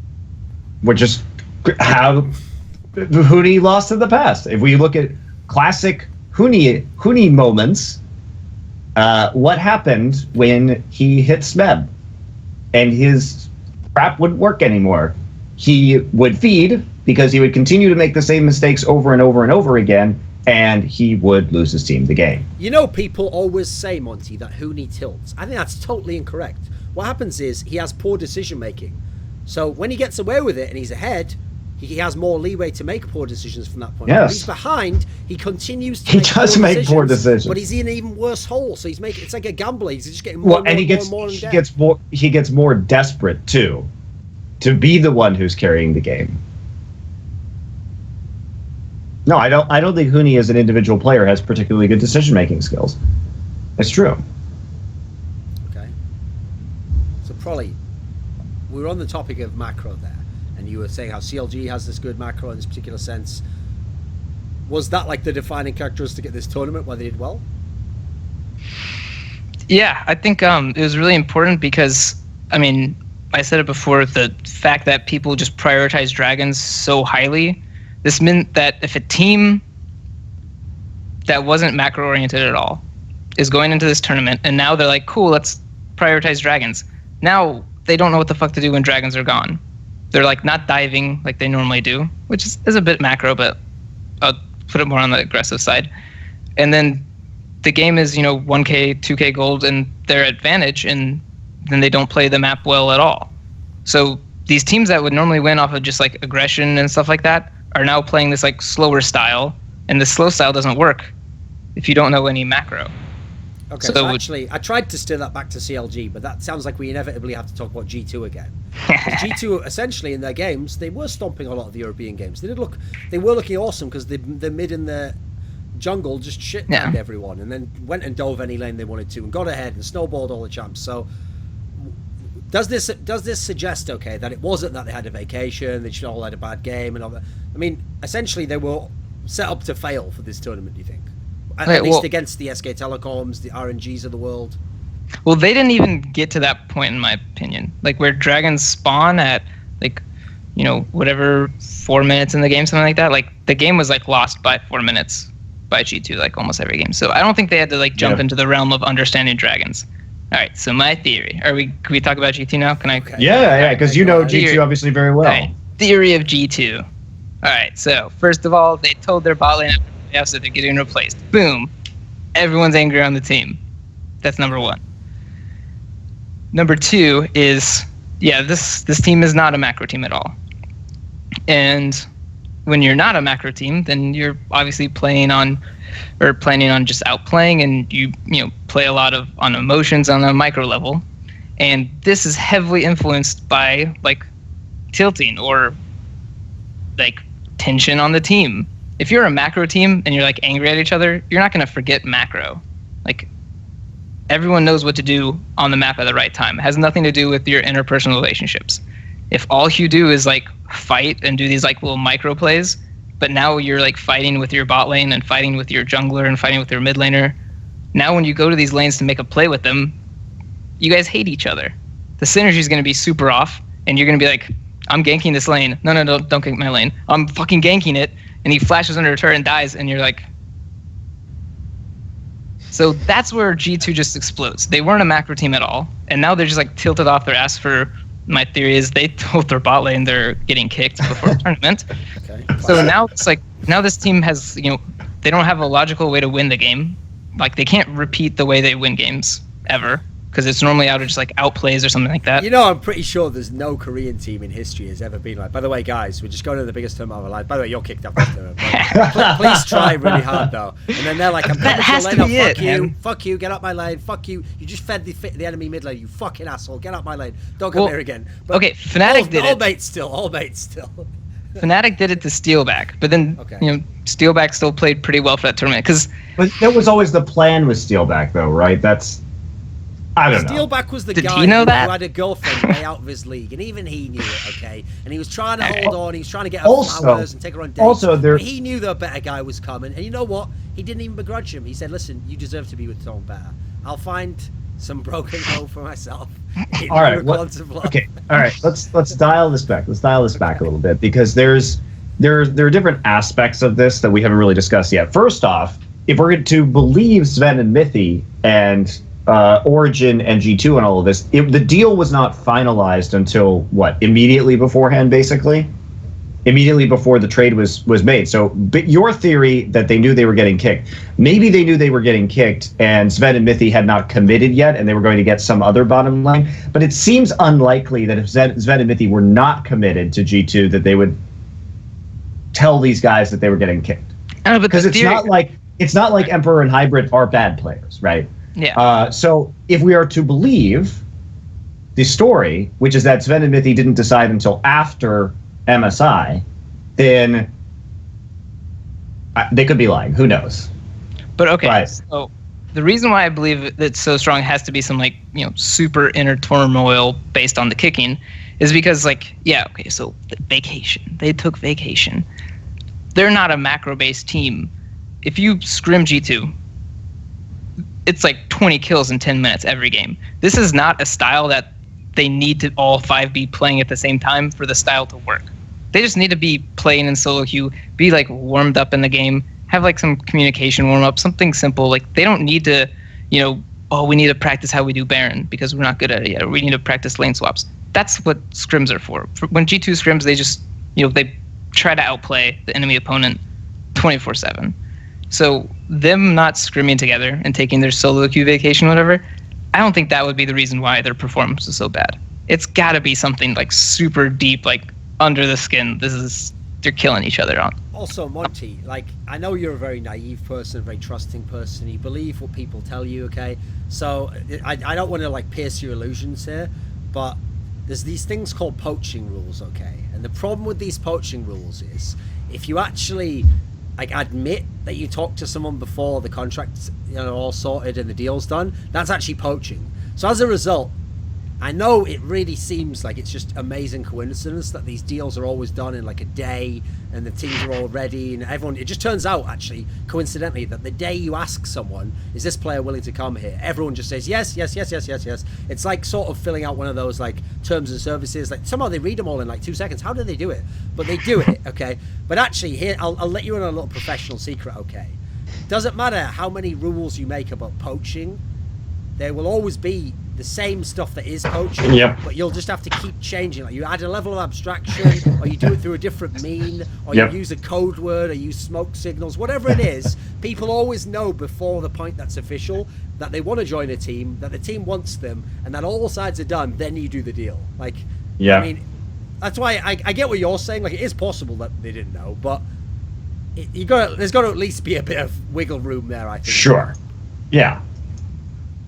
Maybe every night Mithy would kneel in his room and he would pray, and it just so happened there was an old chimney nearby that was out of service, and Ocelot was actually just he was just passing by above the chimney, and every now and then he would hear these prayers and he would think, it's interesting because I actually need a new AD carry because I'm going to kick this motherfucker who I've sent back to Korea for a little vacation to see his family. So interesting how that works. Okay, pr0lly, continue. So aside from that, is there anything else that accounts for the pub? Did anyone particularly shit the bed on G2, do you think? I mean, everyone's obviously pointing fingers at Perks, but I think that's mainly just because he did a lot of banter, and so if you do that, you're always, Jack was saying, you're always going to bring it on yourself if you do banter and then you do badly, for obvious reasons, because most people who are fans are borderline mentally ill and don't know that jokes aren't real statements. You don't have to agree with that, obviously. You don't have to agree with that. So. No, I mean, I think Perks got more shit than normal, but I mean, he got more shit, I think, a lot because of how he performed, in regular season and in playoffs. I don't know, in my opinion, Faker didn't play the worst in group stages, but by Faker standards, Faker played complete shit. When I watched him, I was like, this is just a mid laner. Normally when I watch Faker, I'm like, he didn't even have a ward and he knew that guy was throwing a skill shot there. So Faker just puts the standard up really high for him. So if it was any other mid laner, I probably wouldn't criticize how he played in group stages that much. But it's Faker, so I'm like, come on, dude, wake the fuck up. So a similar scenario with Perks, Yeah, presumably? with Perks, I think it's the same thing. It's just like, I mean, Perks had a great season. He had a great season, and some of these games were like over by 5 minutes at MSI for G2. It was like 0-4 at 3 minutes. It's like, how well is this guy going to perform? How well is like anyone going to perform after that? Like, these guys are crumbling. I don't think it was really him playing substantially worse or anything like that. I mean, hey, listen, for all we know, maybe he does prove to have some sort of issue at the international level. You never know. It's another rung on the ladder, you know. But he is a pretty sick player. Like, MSI doesn't make him shit all of a sudden. No, he's really good. I actually just remembered. So in 2 different games, in one game, Kiki's roams during a 2v1 and dives mid. He flash dives under mid laner and dies. So Kiki's 0-1, enemy mid laner 1-0, Perks 0-0-0. And then in another game, Trick comes to gank for Perks, and Trick flashes under the turret by himself and dies. Enemy mid laner is 1-0-0, Perks is 0-0-0, Trick is 0-1. So I know 2 separate games that like, Perks is literally just playing against a 1 mid laner, and he's just sitting there like, why'd you just dive by yourself under the turret? I remember that was in 2 separate games, I'm pretty sure. One was Kiki's on Echo, and one was Trick on Graves. I think there are 2 separate games, but there's 2 times where I know like Perks is playing in a lane matchup where the other guy has like free 300 gold. I'm like, that kind of has to annoy you just a little bit if it happens like multiple times in the same tournament. Well, especially when you consider like half of what made Perks sick in Europe is that it felt like every single time he played laning phase, he would get like the advantage. He would like build up a CS advantage. He would be like pushing the guy out of lane. Well, you're not going to do that if you start 0-1 every fucking, well, not every game, but in this scenario, a bunch of games, you know. Well, a couple of times in EU, a big advantage he had is he kind of beat everyone to the meta. Not beat them, but he was more confident in it. Like when he started playing Corki mid, like everyone played Corki mid at a time, but no one knew how strong it was. Like people would play like Ari against it or like Lissandra. Like people would try to play against Corki mid. And at the time, he knew that it's just like, straight up the most broken. Like, doesn't fucking matter what you play. I'm going to play Corki mid and win lane every game. So people were like, they were catching on to it. They knew it was good, but they kept thinking they could beat it with another champion. So I'd see him play like 3 or 4 Corki mid games in a row and just completely stomp them. Because everyone's like, it's Corki. He's not going to, do 300 damage level 1 to me. And then it happens, and I'm like, Perks is punishing pretty well on this OP champion. So I think he did really well with the meta throughout the regular seasons, especially. Okay. So that advantage that he had there didn't translate well into MSI because there wasn't any new meta for him to discover. So maybe people are thinking Perks is underperforming. He didn't get Here's my question then. You've exposed the problems they had with lack of macro. We see in this particular sense they're so reliant on jungle and mid lane doing well, or at least not getting behind early on. What do you think changes this split? I mean, they've got in the new bot lane. In theory, Mithy's been a macro player for a lot of his career. He's seemed pretty decent in that sense. Does it change? Are they the best team in Europe again? What do you think? It depends on how well like Trick and Mithy shock haul together. I think their early game's going to be really easy. I think G2 normally played around bot lane and like mid lane a little bit. Mostly, I think they played around bot lane. So I think that will be pretty easy for Niels and Mithy to get behind. I think OG did a pretty similar style. I think the biggest issue will come when like misunderstandings for calls are going to happen. Like Trick is calling to like play this aggressive thing, and then I hear Mithy say like, hey, let's set up for like blue side river control. And then Trick is like, I'm gonna go flash kill this guy. So there might be like some problems in the shot calling where there's like, one really aggressive one and one like I'm setting up the map call. So that's where I think the issues might lie. But if they're able to like iron that out, I think they would just be a stronger version of G2. Okay, Monty, on the CLG topic again, I have a question for you, okay? So on that topic of they're the best NA team of all time, like I kind of agree. Like I can definitely see the reasoning for that. And there are definitely a lot of pros, but I also think in a weird way. Now this doesn't take away from them being the best, but I also think that in a sense they are more fortuitous in the time that they play it. Because when I think of past seasons, I don't think there's ever been a season that was as extreme as Season 6, where you could have these players who individually aren't the best at their roles, but if you're really good at the team approach, you can win regardless, against much better players sometimes. Absolutely. Think about when Cloud9 were at their peak. Okay, no matter how well they shot called, and no matter how well they rotated and took turrets, at the end of the day, if you're playing versus some godlike mid laner, he's gonna shit on high. And someone's gonna kick the crap out your bot lane because not all the players in the bot lane.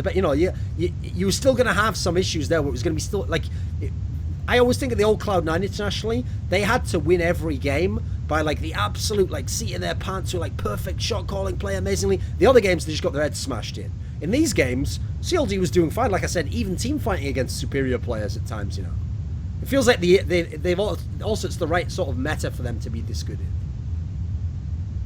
I think that Riot has systematically, over the lifetime of League of Legends, made balance changes to to limit the amount that a single player can carry the game.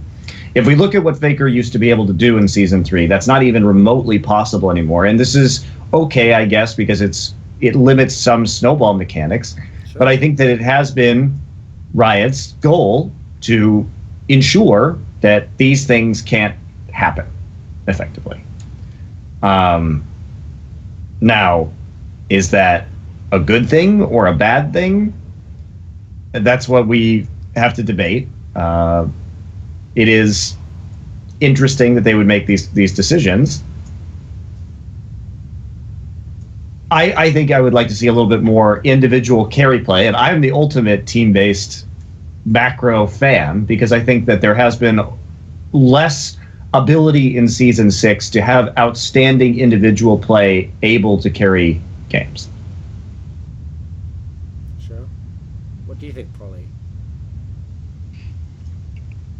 About which part?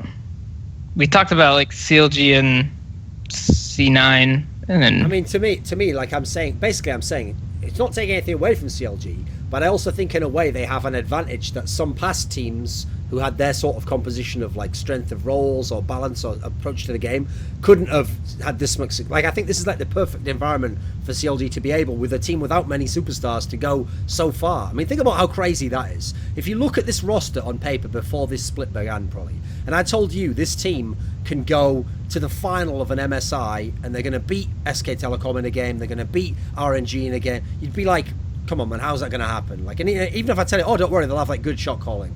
That's not enough, man. Like these are like the god players you're playing against. They're going to find a way to win in lane. They're going to find a way to kill you in a key team fight. But the methods just allows it.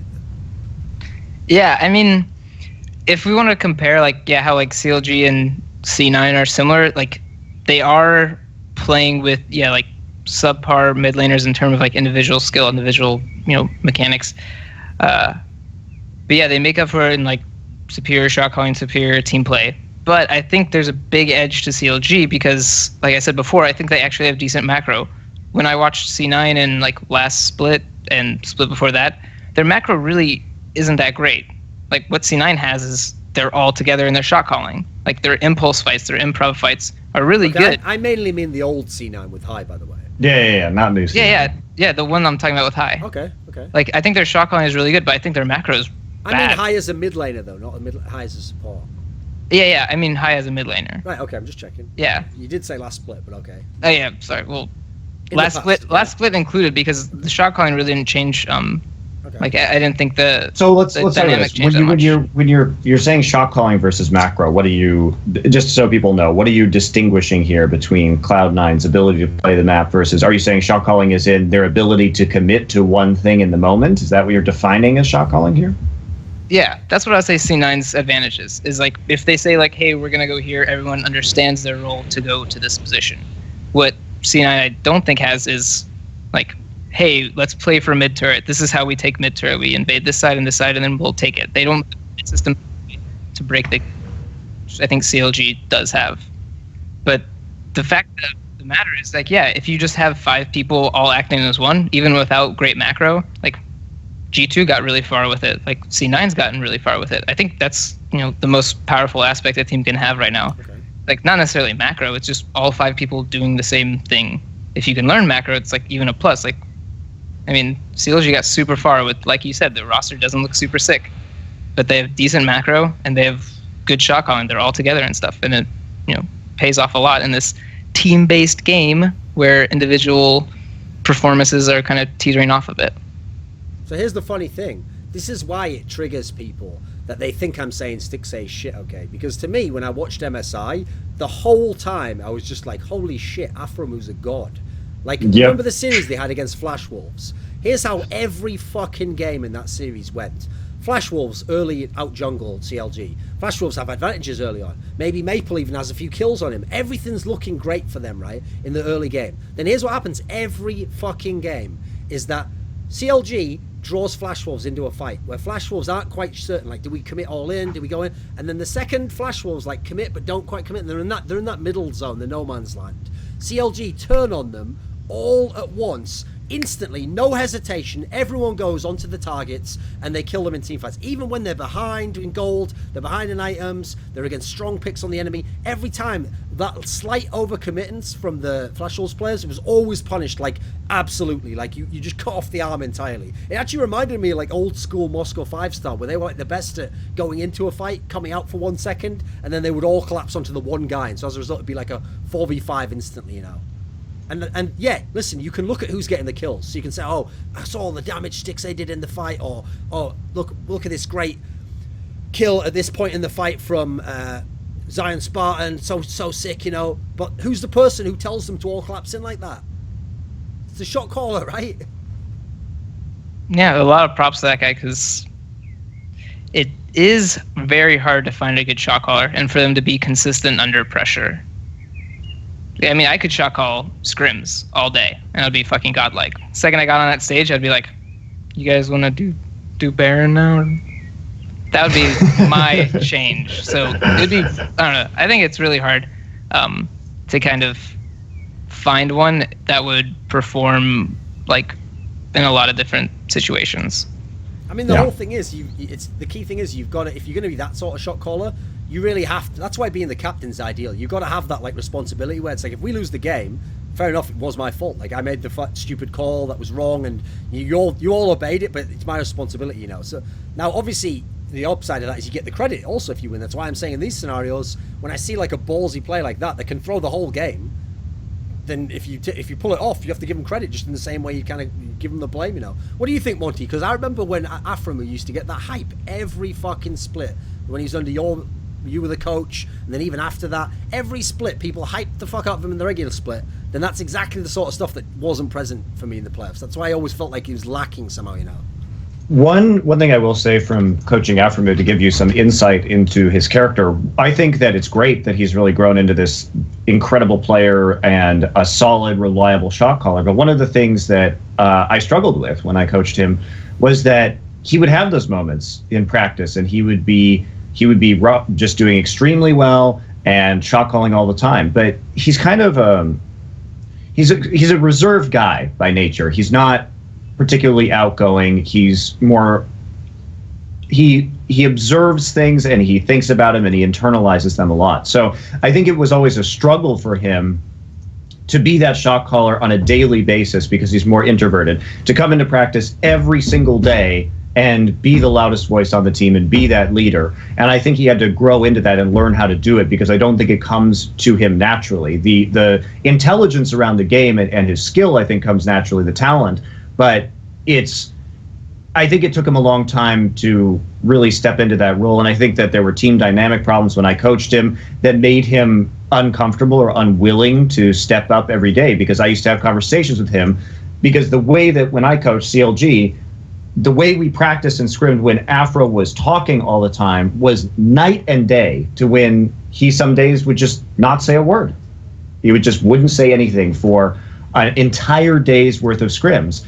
And it took a lot of pressure from me to say, okay, I need you to be the leader here, to step up. You're the one who makes the best shot calls on the team. You're the best voice on this team.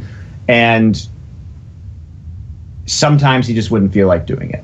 And I think now, as he's gotten older and matured as a human being and a player, he's much more able to fill that role And I think that's been a big change with him, just knowing him personally, as to how he has developed. And he's got the soldiers who will follow him now. Like, no one's questioning him when he makes the call now. Did you do it, right? Yeah. That wasn't always the case. No, that definitely was not always the case, right?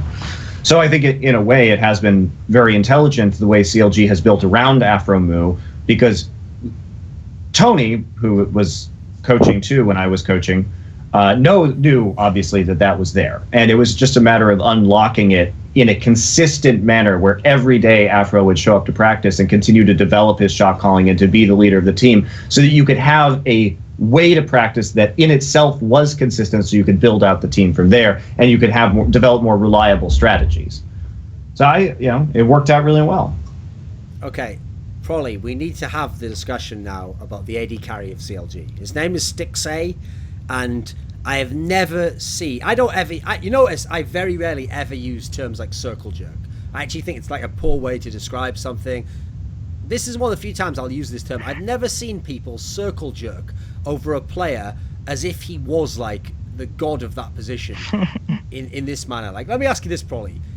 If you had to name now, just overall, like ability level, how good they are as individual players, how well they work in a team, if you had to name like the top 3 Western AD carries, does Stixay make the list? No, probably not. Why not then? I mean, listen, as far as I know, pr0lly doesn't hate Stixay. pr0lly isn't biased against Stixay. All these things that people will say if I say it's his case. Why doesn't he make the list? I don't know. I mean, I guess we'd have to see a lot more of him. Because he's certainly improved. But yeah, he's I think at the end of the day, Stixay has a below average laning phase, a slightly above average team fight. And you guys have to remember that while his team fighting is fine, it's pretty good, he also has a massive front line and a mid laner who will just die at the drop of a hat to save him.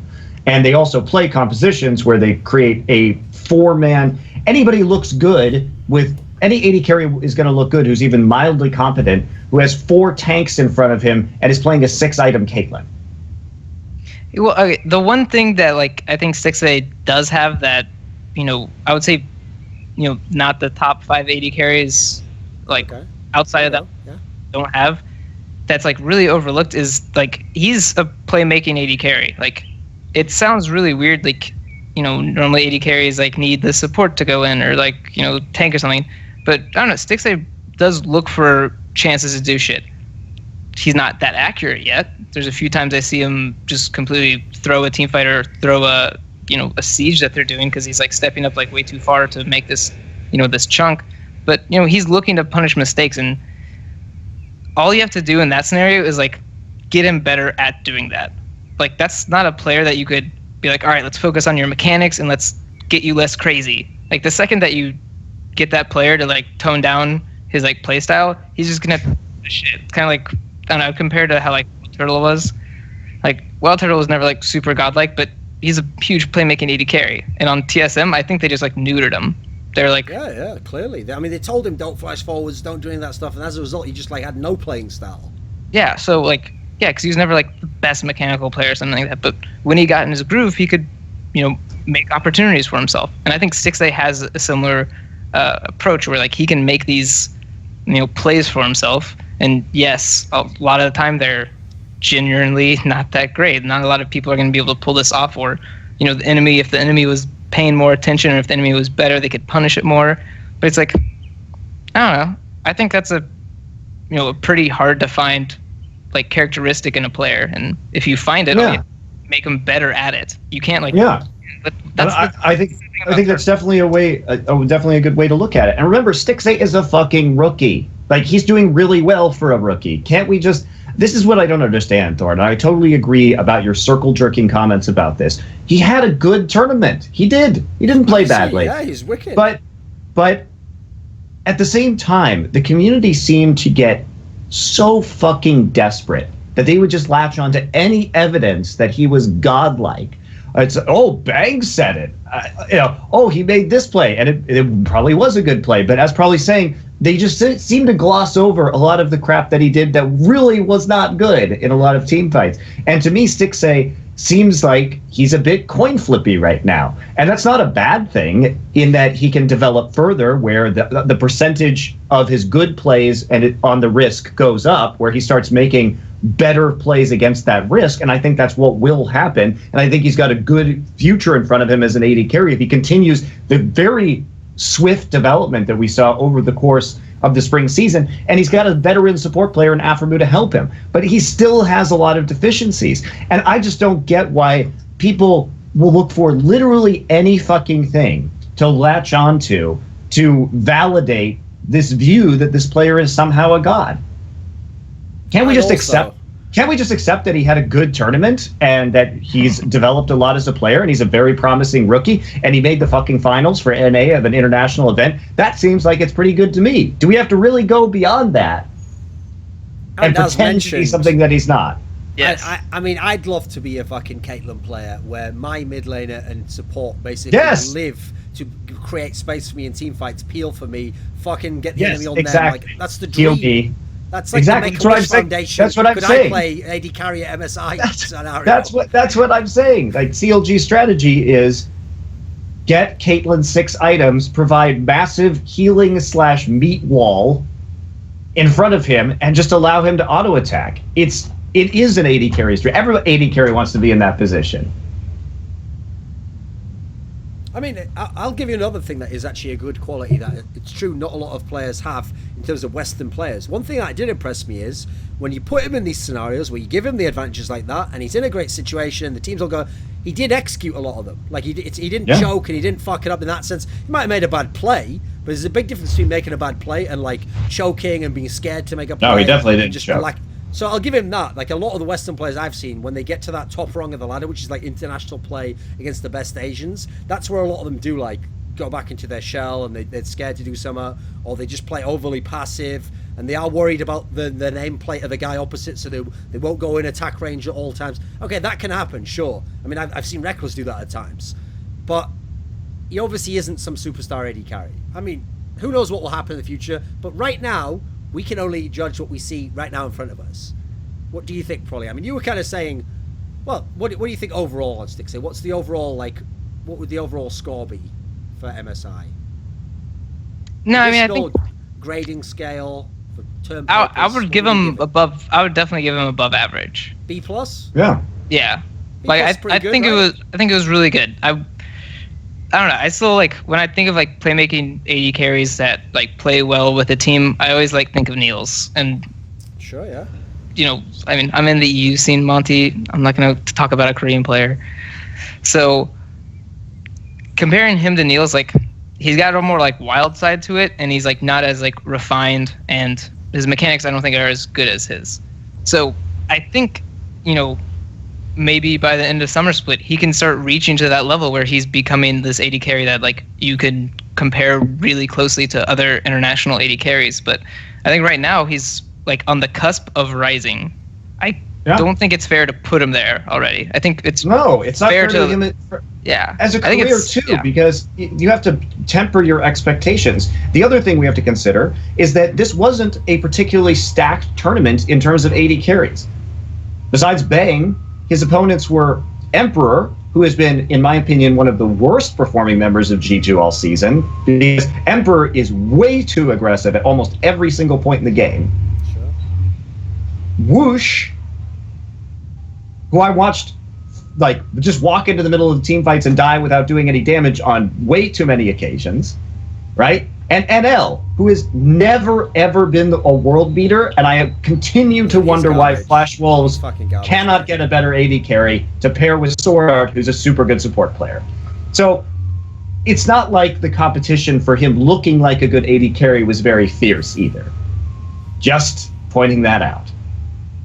Yeah, I mean, I'm not speaking relative to other AD carries at the tournament. I'm speaking relative to like how he did with the situations he was given. Sure. I think it was really good, and I think I agree. If I was Zix, I'd be super psyched. Like this seems like a pretty easy job. You just have to nurture this guy, make sure he doesn't go too crazy, and then just like keep him on a positive path of improvement. And this is a fucking great AD carry in the making.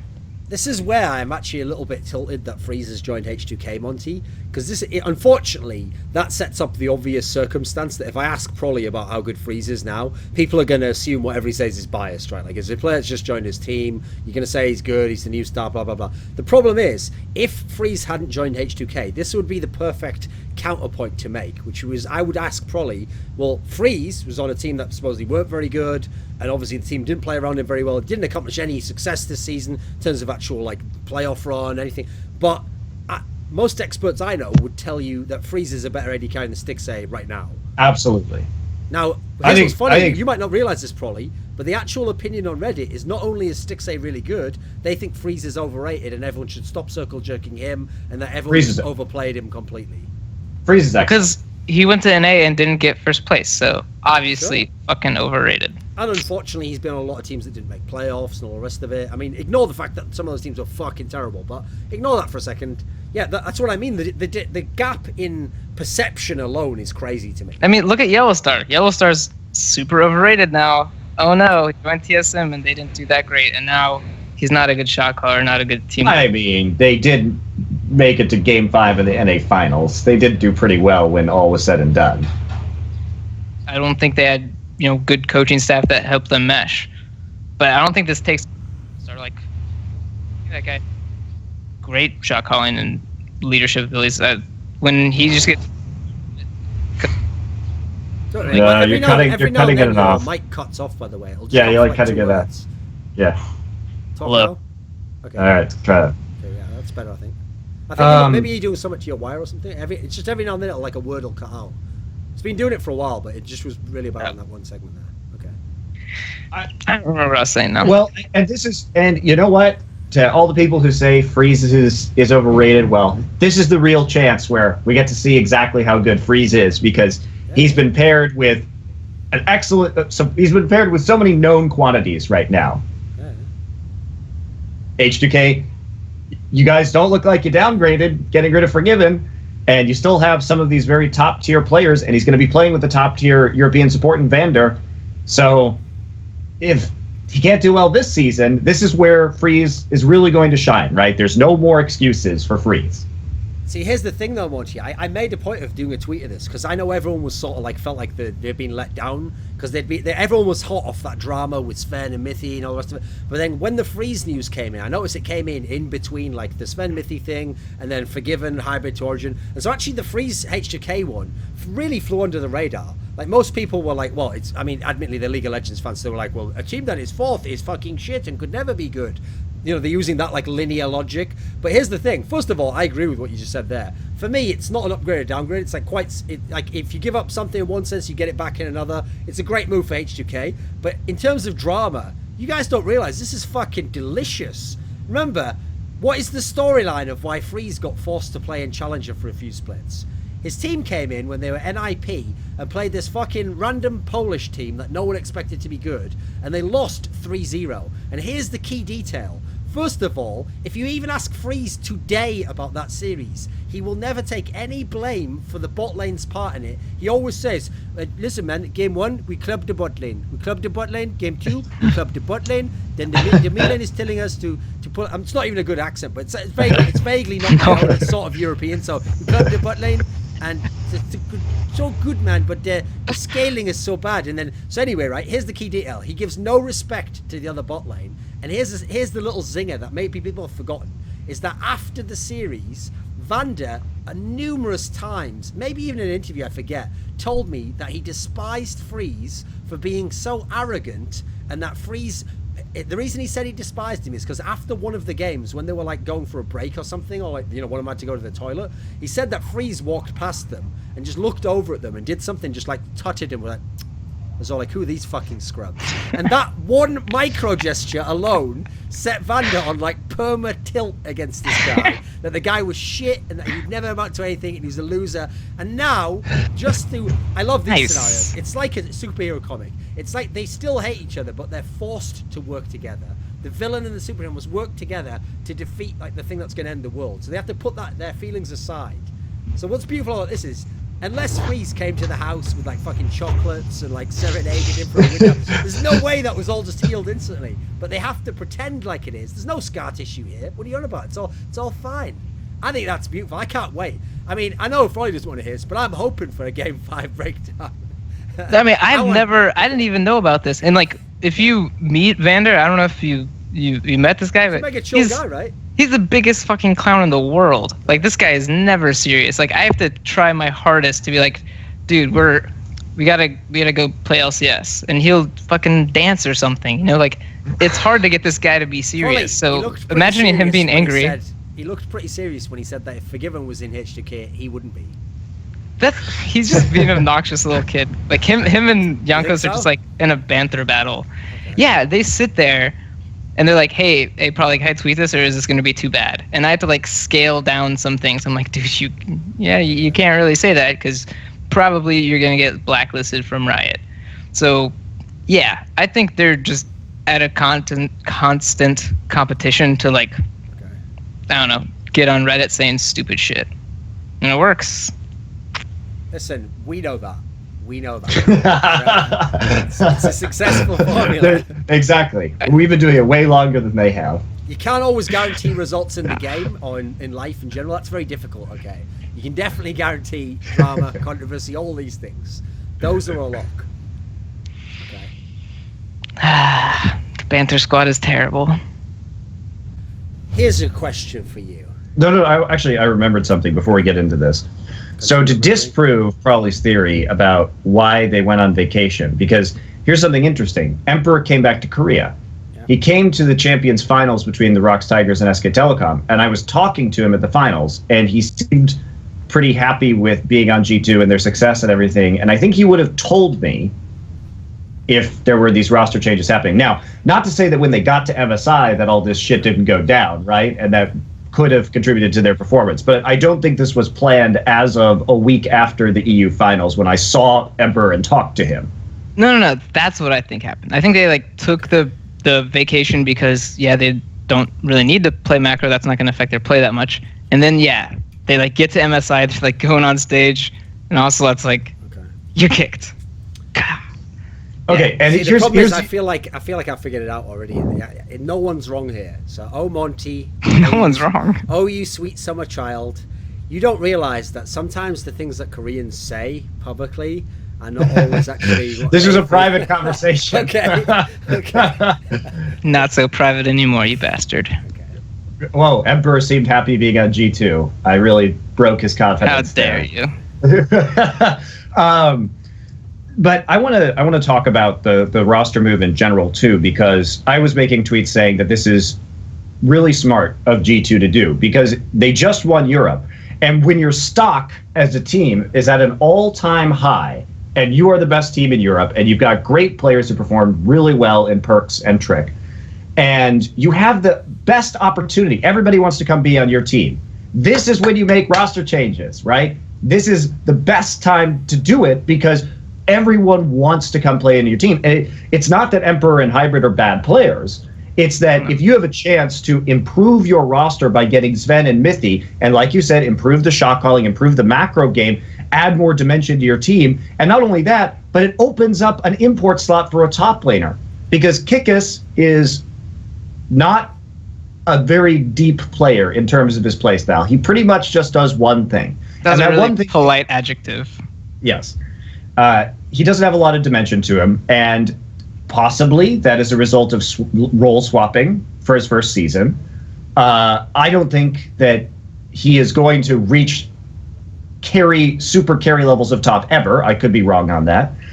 But now you have a chance, and they brought in a Korean sub player in Expect from the LSPL, who I have heard very good things about, by the way, in Korea. There's a lot of people, a lot of coaches that I've talked to that think he is really quite good. We'll see how he does if he even gets a chance to play. But all of a sudden, you had a chance to really upgrade your roster. And this is why when I started going off in my VOD reviews about Huhi, people started saying, oh, but they just did the best. You just said they did the best NA performance ever. Yes, but you have a chance now. Let's pretend, let's get into a different world. Let's move into a theoretical universe right now. What happens if Froggen comes to CLG right now? You can make that face, but there are a lot of upgrades that you could theoretically make at the moment if you're CLG, when people would want to come play for your team, that you may be able to make some pretty snazzy upgrades to that roster. And I think that with Huhi, yes, they had a very good performance, but you always have to ask yourself, how can we make this roster even better than it is right now? And even if that's creating, remember, what they wanted to do was to create a system last year where Pobelter and Huhi would alternate. They said, we want to do the Faker Easy Hoon thing. And Pobelter decided, I guess, that he didn't want that and left and went and joined Immortals. And Huhi didn't get any playing time in the last season. So I think this was especially clear in the finals when Huhi's champion pool became a massive issue in the draft and there weren't really answers that CLG had. They basically drafted compositions that I thought were not very good and that couldn't actually perform properly. And a lot of that was the results of the draft and the fact that they were first picking Echo so they could flex it and trying to take both Echo and Poppy. But the problem with their compositions were that they didn't really, their team comps didn't really do anything well. You had the Poppy who wants to go in, but the other 4 members on the comps that they selected twice in the same phase of the draft that all wanted to kite back. So and there was so much disengage on the SKT lineup that it just didn't function in a great way, in my opinion. Yeah, I mean, I think the casters might have touched on it a bit, but like if you play like a 1-3-1 and you played against a Trundle and your mid laner isn't like, I would say like almost every mid laner doesn't lose to a split pushing Trundle, like that just sucks, because what's going to happen is your mid laner is going to go to a side lane, Trundle's going to go there, and now your mid laner and top laner both have to recall and swap. And then if their Trundle swaps, you got to do it again. And now your plan of playing 1-3-1 is permanently on hold until they leave Trundle into the enemy top laner, because the Trundle just destroys Echo and destroys Poppy. And destroys Poppy. But Poppy can at least like wave clear, like she can like Q poke and like walk away. She won't win, but Trundle won't like stomp it. But like with Echo, it's like Trundle is just gonna like wave clear, and then if Echo ever gets close, Trundle's gonna chase him down and kill him. Like Poppy, I think, can disengage a little bit better. Maybe I'm wrong. Maybe Echo could disengage better, but no. Definitely Poppy can, because she's like tanky and stuff. Like if Echo ever gets chunked once, it's gonna be half. You could also at least ult the Trundle away from you if worse comes to worse. Yep, you have a good oh shit button on Poppy. So when they did the Echo into Trundle, like, I mean, we've ran into this mistake in scrims where we'd play like, I think what was it? It might have been Fizz. And Fizz was like, Ryu was like fed on Fizz, and it was still really hard for him to get this kill on Trundle when the split push happened. So it was like, at that point, like, if a fed Fizz isn't able to like kill someone, then it's like probably no mid laner is going to have a good time playing against Trundle. And now with the QSS changes, you're definitely not going to have a good time. So hopefully when Trundle's up, people aren't going to be picking 1-3-1 into Trundle players. Or if they do, they need to fucking lane swap against a Trundle. See, this is what's funny, is that I actually feel like Duke on SK Telecom is so wasted. As in, he's going to win all these championships, he might even win Worlds this time, he's won MSI, he's going to win LCK, so he's got all the accomplishments he never had last year, but he'll never be the star player of SK Telecom. In fact, most people, since everyone raves about Bang so much, have him as like the 3rd threat on the team. And he is often used as like a luxury in that way. If the matchup makes sense and the comp makes sense, then he gets to split push, he gets to be the star, great. Otherwise, he has to like limit himself and play the team fight style that he's not even as good at. He's better as the individual star player. So, but his problem is, he could go off elsewhere and have like he could do like here's the problem for Duke. He could go elsewhere, be the star player like he was in Najin, and he'd have like the Hall of Fame career where you're amazing individually, you're fantastic, and everyone says, oh, what if you'd won the titles, but you don't. Or he can be on a team like SK Telecom, win everything, but never be the man. And so what's funny is I feel like there's one out to that though, Monty, which is every now and then they let him play a series against CLG, and they go, okay, Duke, It's your turn, mate.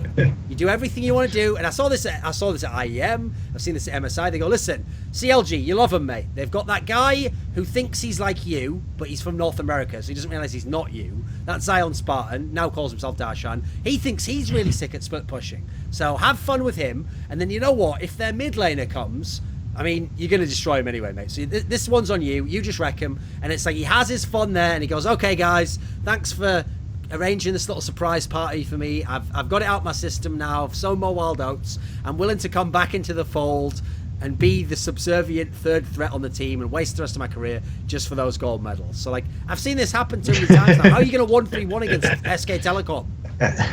Well, you can, because they actually did have the double TPs, but as pr0lly's saying, it's very difficult. And we actually it's very difficult because of the Trundle. And when we talk about CLG's draft in these particular games, so their team composition that they ran in Game 1 and Game 2 was Poppy, Nidalee, Echo, Lucian, Soraka. Okay? The problem with this is that your sole form of engage is Poppy. You don't have another form of engage, because mid lane Echo, even top lane Echo, is unreliable engage because the setup on parallel convergence takes so long. It's just much better objectively when you're kiting something and you want people to walk into it, or you want to use it later on in the team fight. So Poppy's their sole form of engage. Well, I'm SKT. Poppy cannot engage onto Ezreal ever, unless you get super lucky and the Ezreal misplays, because you come in with your E, and then Ezreal E's, and then he slows you with Iceborne Gauntlet, and that's it. You can't engage onto the Ezreal. It doesn't work. Not to mention they have Trundle Pillar, they have Azir Wall, and they have Nami ult. You need more than one form of engage if you ever want to teamfight SK Telecom and get into their backline here, because Poppy is going to get stuffed. There's nothing Poppy can do against this team. So at that point, you look at the rest of the composition. Okay, there's no other forms of engage. So you literally, CLG's team composition, if they don't get dragon priority early, if they have to stop SK Telecom from stacking dragons, they can't do anything. They actually can't fight them. So well, I think that's actually one place that they can do something, because if SKT's systematically going to dragon on spawn, that's at least like the easiest way to set up a ward is around an objective like that. I would say their hardest is like, if SKT just presses S and wants to bring this game to 80 minutes, like, what's CLG gonna do? Because if they do start dragon or something, cool, you have like Ezreal Azir poking you. If they start it, like, that's the only way like that you could maybe get something going. Okay, but no, because they're just going to kite you. And as long as they're sitting at this dragon, they can push you away forever. If they're not literally standing in the dragon pit, if they pull dragon out and you try and engage, you will get stuffed. That's it. Well, yeah, this is just, you have to... Okay, yes, it will be hard, but there is an opening that's like only possible there. You're not going to get this kind of engage like mid lane or in any lane or in any jungle. The only way you can get an engage is if they've dedicated to an objective. So unless they siege or something like that, and technically dragons is the only other spot where they can technically stand still and you can maybe do something. But that's, I'm telling you, this is a maybe. I'm not saying this is a good game plan or this is a good way to engage, but I'm saying that's their only potential way to fight. Which brings me into my next point, which is that Huhi's champion pool caused weird drafts in this series. Yeah. That's the main issue, is that I think we saw somewhat of a ceiling here for CLG when it came to... CLG has been excellent about putting together compositions and hiding their weaknesses and highlighting their strengths. But when you get the Aurelion Soul and the Rise bands coming in, and then you have to have this draft where you first pick Echo and then you second round draft on blue side Poppy to do this takeaway maneuver, but the end result is this super awkward composition that has very limited goals in the game and ways to win. So what are the win conditions of these comps? No. They're basically, I would argue that there really isn't one for what CLG picked, because SKT answered that draft extremely well. Yeah, I think the Trundle just ruins it for all of them. I guess Ezreal also ruins it. The Ezreal just ruins the Poppy. Yeah, I mean, Poppy's just going to be annoying for Azir, because I think Poppy's still decent against Azir. Like, yeah, Azir has ult, like, can disengage, but it's still really fucking annoying just to sit on you. So I guess in game 1, I mean, has Trundle been a popular pick? I guess it wasn't shown yet in this tournament that Trundle SKT at played the end.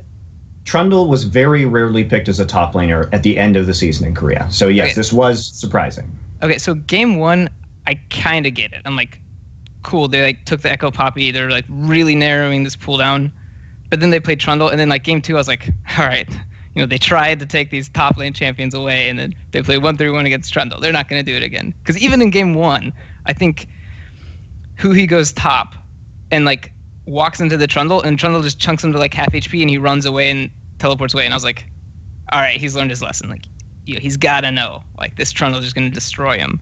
And then they did it again, so like maybe it's got to be a champion pool thing, because first game, you could argue that this is just them taking away all of the enemy top lane champion pool.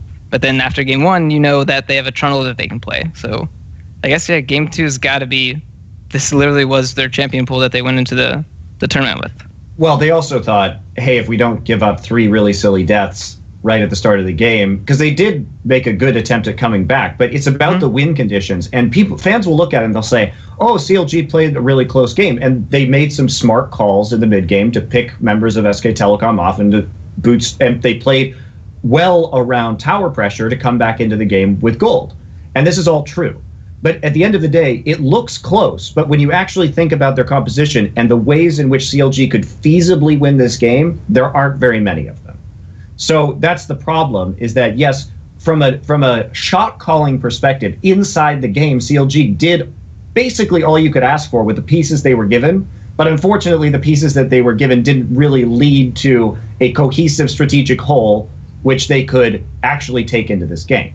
And when they did alter their draft, and they took the Cassiopeia into Faker's Rise, which, by the way, was Faker's counterpick into Rise. That's something that Faker has played before.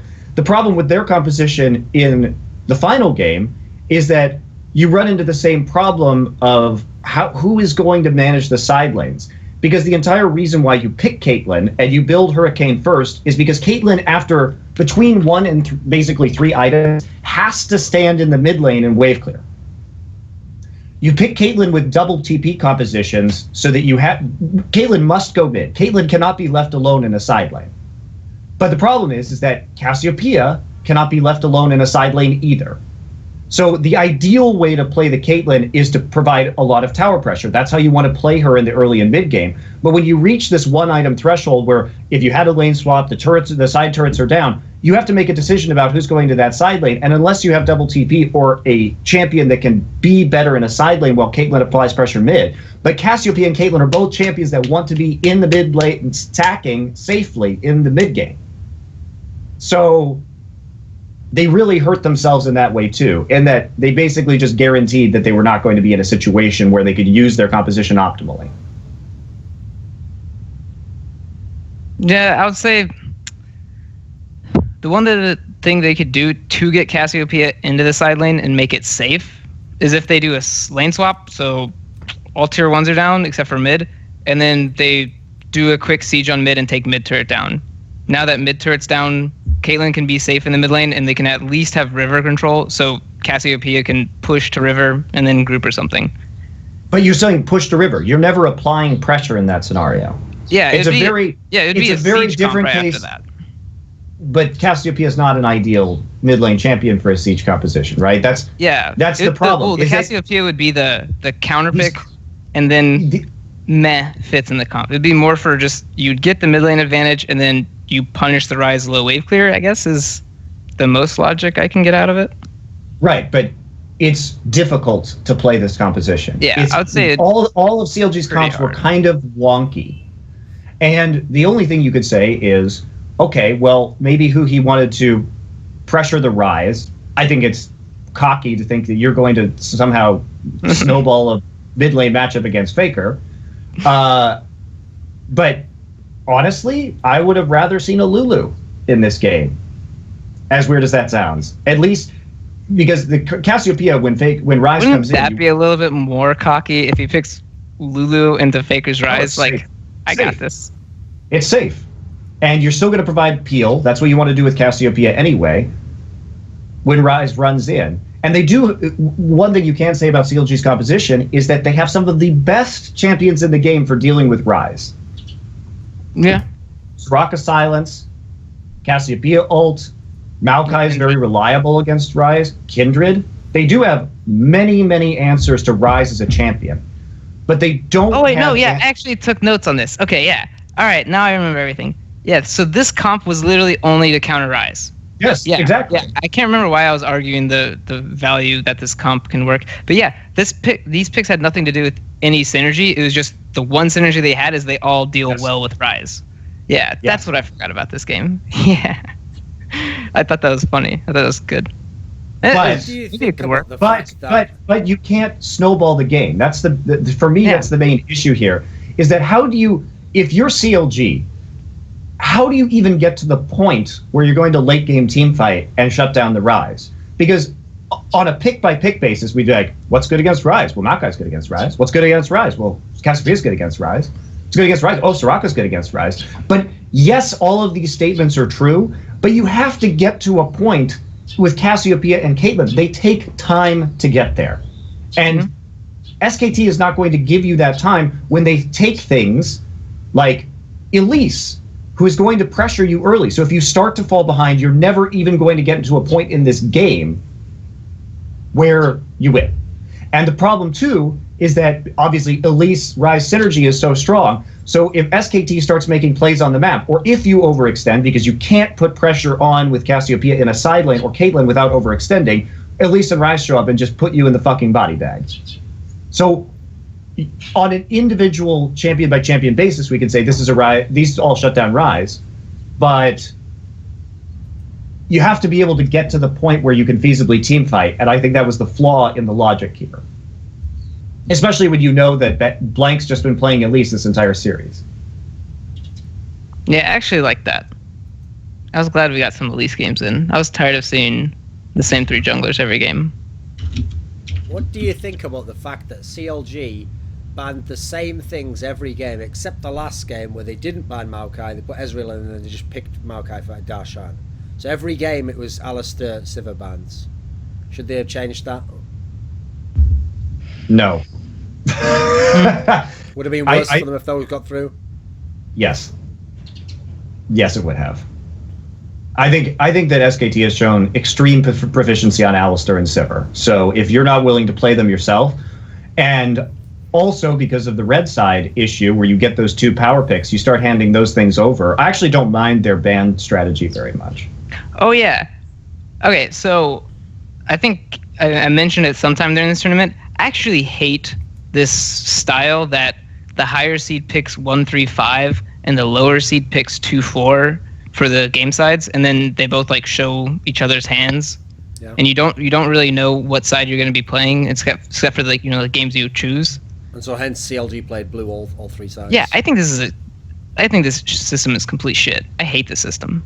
What would you rather? It would be better if it was like, okay, higher seed picks number one, and then they say, right, we picked red, and then you say, oh, well, in that case we pick, and then you say yours. It's like you see each other's picks unfold. Or that would be better. Or should loser pick the side? I think it would be better if it was just like higher seed picks what side game one is, and then it's rotated every single game. So if you like red side, you're gonna get it 3 times, but that's it. You get it 3 times max. Maybe after each game or after there's some kind of nice table talk where you guys pick sides one at a time. But picking sides blind is it's so stupid. Like.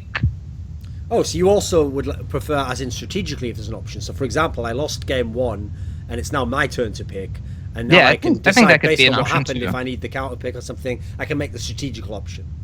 Yeah, because when you're okay, so insight from me, when I'm playing these best of 5s, a big thing I have to think about is well, what are these guys gonna pick? Like if I'm playing against UOL, they're gonna pick purple side and try to pick some cheesy mid. So now when I'm picking sides 1-3-5, I have to consider, cool, game 2 and 4 I'm playing blue. hypothetically. Like, this could just not happen at all, and this strategy just falls flat because, they just don't care, or they just did it this certain way. So I'm, like, picking it slightly based off of that. And then aside from that, it's like, yeah, in games like 1, 2, and 3, if all of a sudden I don't like the side that I've been on, I'm pretty much screwed. Because, like, I put all this weight into this, and now I have this great strategy. And then in game 5, I'm stuck on this side that now I don't get to play. So I don't know, I super don't like it. Like, the fact that you can just play one side all 5 games is, like, that's super brain dead for pick ban. It's super brain dead for, like, play styles. I don't know. I think it just lowers the strategy in the game a lot when you can potentially just play one side the whole time.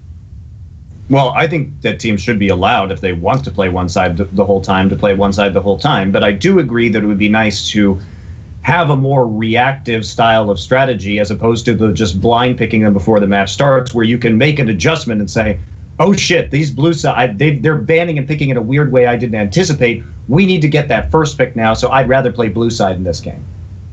Yeah, that'd just make it a lot harder. And I mean, because, yeah, right now, if you do want to play all blues, there's no way to get it. You pick blue 1, 3, 5, and then hope they pick purple 2, 4. It's like, so even if you do have this OP blue side draft, like, yeah, you can get 3 games in it, and that's like your highest expectations. Now it's up to them to pick. One thing about this tournament that really triggered people was when I made the point that, unfortunately, because SKT was surprisingly weak in the group stage, all SK Telecom did is, it was fine for them. They still win the tournament. They're still number 1. Doesn't matter what seed they are. All they did is fuck RNG. Because RNG got actually punished for having the number 1 seed in the group. Because they had to play SK Telecom in a best of 5. So as a result, every Player Ben A fan's going to be like, well, CLG was the second best team because they finished second. That's how numbers work, I believe.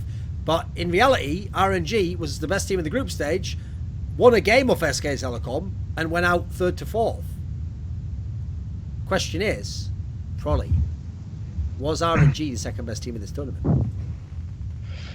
I don't know, maybe it's, I mean, I'm a little bit biased for CLG, so. I don't know, I thought RNG was good. I kind of, like, I mean, correct me if I'm wrong, Flash Wolves were kind of praised that they had good team fights and good aggression. They were good.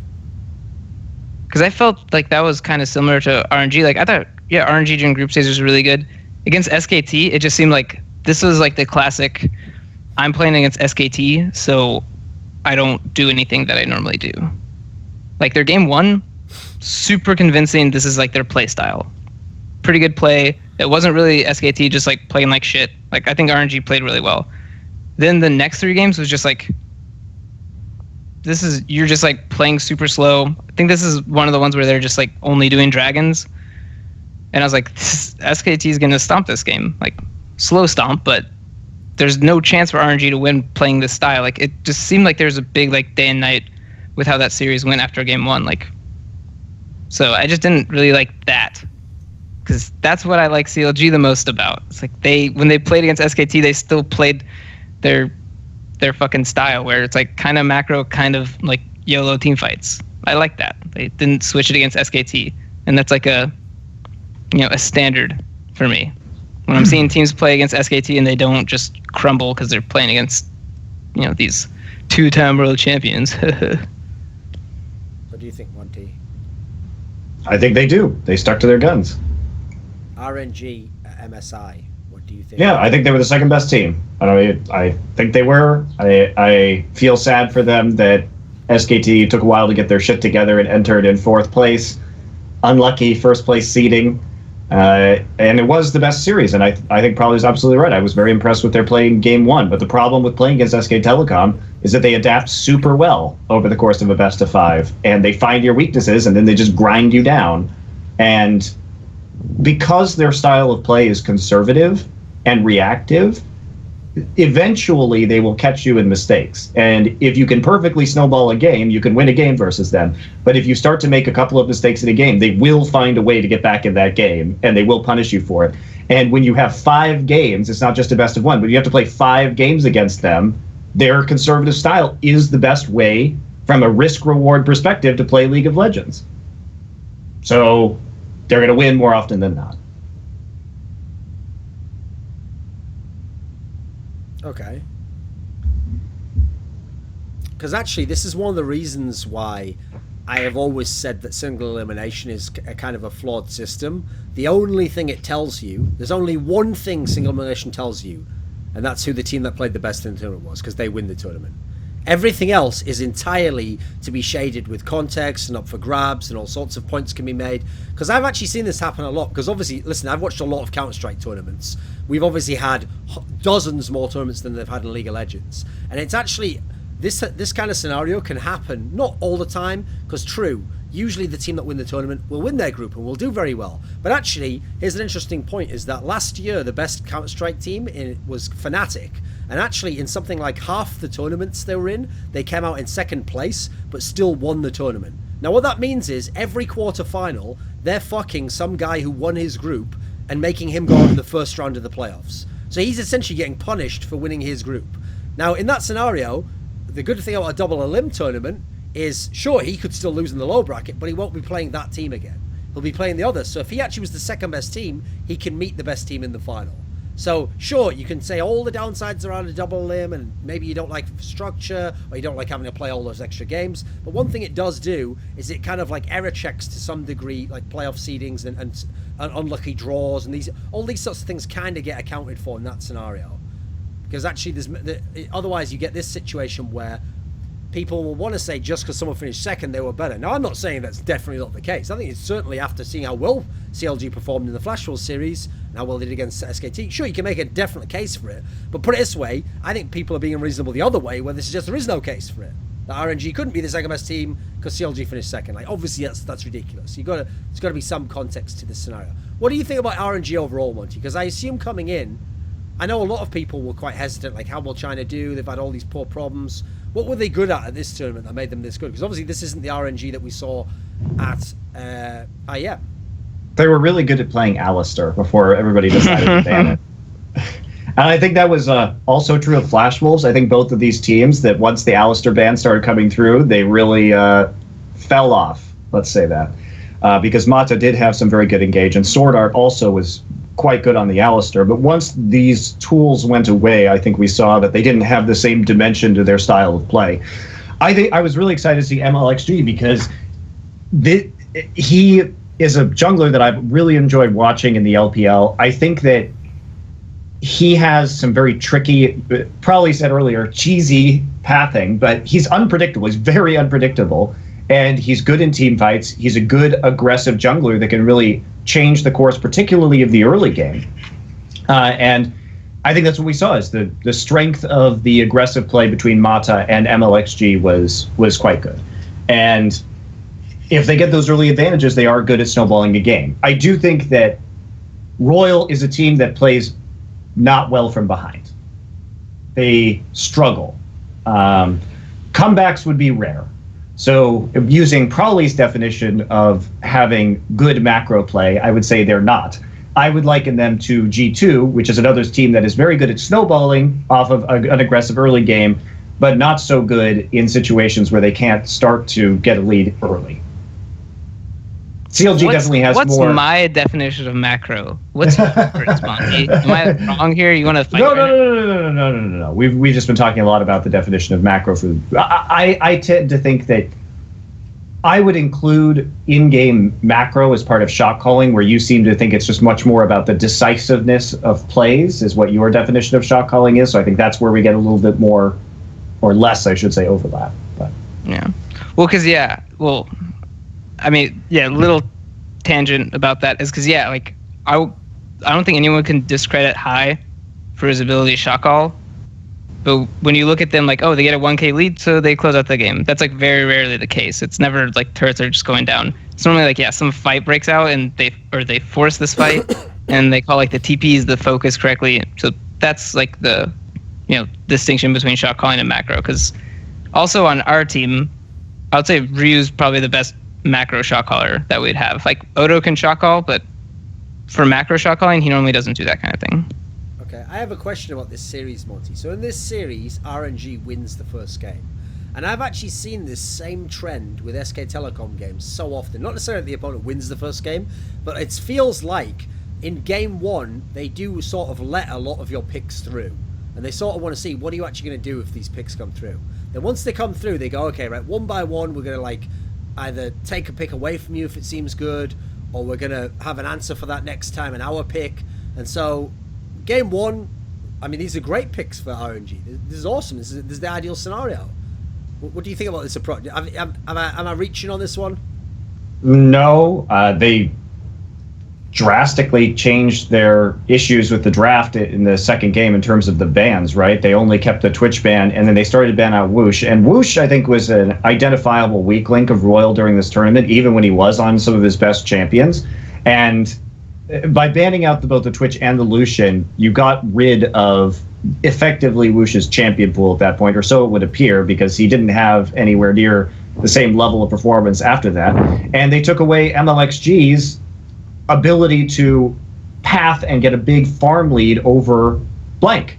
And they also adjusted the draft to put Blank on a more aggressive early jungler instead of a farm jungler like Graves. So I think there were a lot of adjustments made between game 1 and game 2.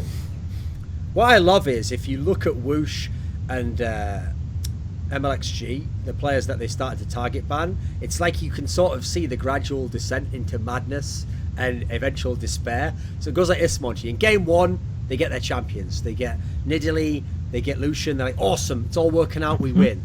Game 2, they take away Nidalee, Lucian. So okay, you know what? Listen, there's still options here. There's still champions out there for me, guys. I can still do this.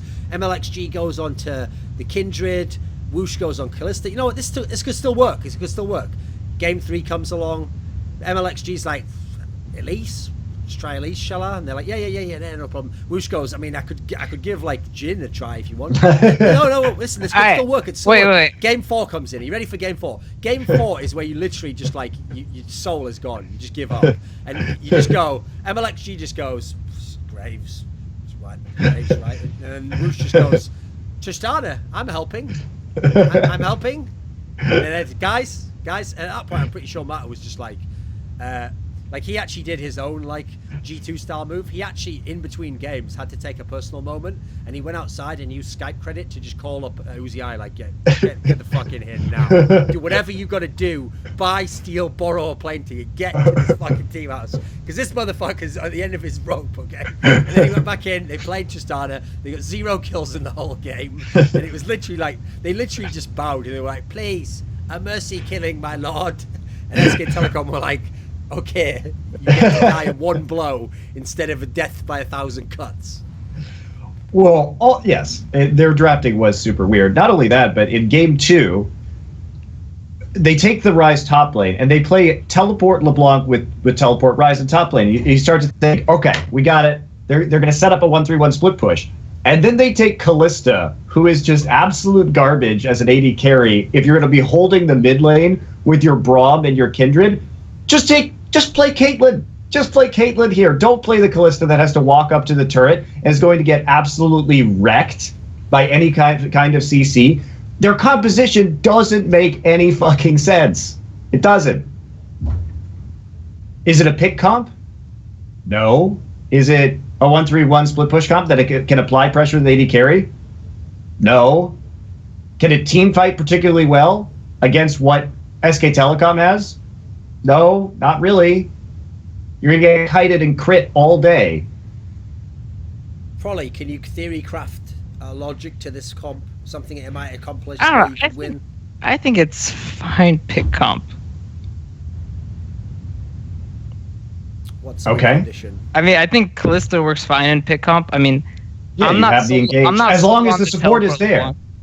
Yeah. As long as the TP is there. Well, yeah. If you're playing 1-3-1, then support should always be hanging around. And that is like, an excellent point. If you're going to play the pick comp, you take Ignite on the LeBlanc. Yeah. So they're playing it like a 1-3-1, or they have summoners for a 1-3-1, but their comp doesn't do 1-3-1 very well. I can see where you're coming from with the idea of the pick comp in game 2 if they have Ignite. Well, I'm still like, I do think the draft is bad because they picked the Ryze, that's cool, and then they picked the Soraka, like, oh no, our Ryze is going to do 0 damage. And then they picked the LeBlanc into Soraka, and I was like, if you've played one ARAM in your life as LeBlanc versus Soraka, you know you don't fucking play this shit. Like, it's just awful. It's similar to Rise, but worse, because your movement is so predictable on LeBlanc when you distortion.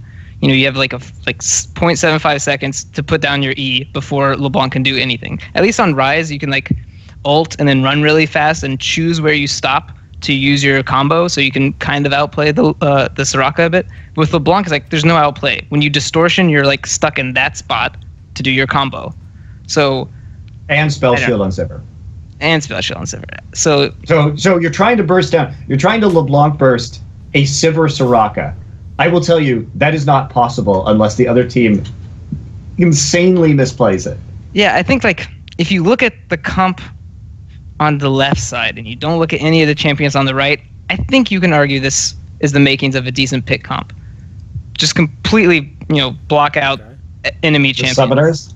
Yeah. The summoner spells? The summoner spells and the enemy champions that you're planning. I see you. I think there is some kind of synergy, but yeah, taking into account there are 10 champions on the Rift, the synergy kind of falls apart and the comp does. I will say in Game 3, though, I did really like that comp, and I think those just mechanical misplays on bot lane just spelled doom for them. Well, they really fucked up their trading. They looked like they'd never played this lane before, probably. I do agree that if you think about the synergy behind this lane, it's interesting because basically it's just permanent CC between Jyn and Leona. If you land a Leona E and then you land the root afterwards from the Jyn, and then the Leona Q comes in after that, it's ridiculous. Like that person is not moving. Ever. But the problem also came when they brought Elise to gank as well. They're still not changing their skills. So it was super bothering to me because I was like, oh, cool. Like, Mata's on this engage. Like, this is, similar to the YellowStar. Like, I was like, this is, they could just completely destroy the Soraka. We're going to get some bot lane dives against Soraka. And then they ganked Soraka. I think it was like level 3. I think it was like an early gank. And then they... You're ignoring what happened before that was that they fucked up their level 2 all-in and lost a trade. Yeah. They took, the small Krug or whatever, and SKT knew that. And then they actually won the trade early. So when Elise came, Mata was already super chunked, and they couldn't do anything. But if they there were two misplays. Combo, they were fine. They what was it? They Leona E, missed the Jyn W, I have to watch it again. I don't remember enough about that particular The Jyn W is really important in that combo because... obviously it roots, but it gives Jyn a 20% movement speed boost. So this is super important for Jyn to do damage and for keeping the guy in place. And then the Elise Cocoon combo, oh man, this is on paper. I like the theory of this a lot. The problem is, I do remember that, and in this tournament, remember in the group stage, Mata was he might have been the best player in the whole fucking group stage. He was in God mode. Yeah, he was also on Alice. And then in this Leona game, it's he's supposed to be one of the best mechanical players of all time. It's he didn't do any of the shit you wanted to do in this scenario. But was it really his fault? He lands the Leona E, he winds up to Q, and the Jyn W misses, and then he Qs, and it's I think that's fine. I think the Jyn missed, and then I think later the Elise... What was the Elise Cocoon? Was it Elise Cocoon came in too late, or Elise Cocoon hit, and then he didn't Q?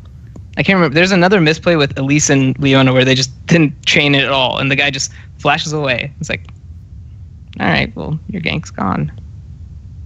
Okay, so another thing we learned in this semi-final and the final, you were correct, pr0lly. In the group stage, in fact, forget for Faker's levels, even for just a worldwide star mid, he was actually fairly underwhelming in the group stage. You had a bunch of misplays, a bunch of games where you were really, is that all you're going to get?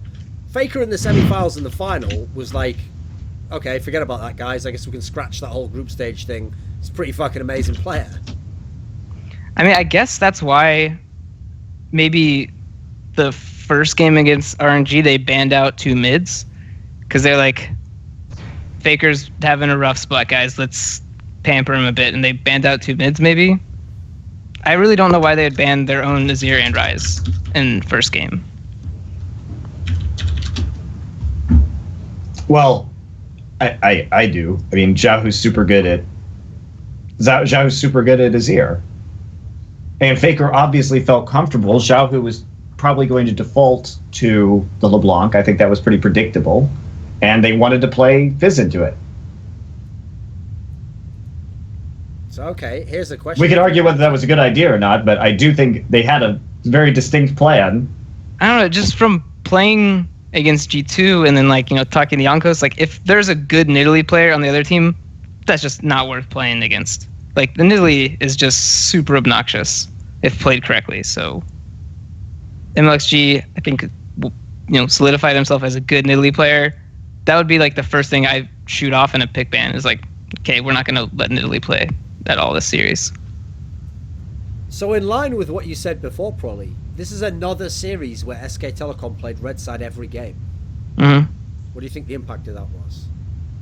Like, I don't know. RNG had done something if they had red side for a game?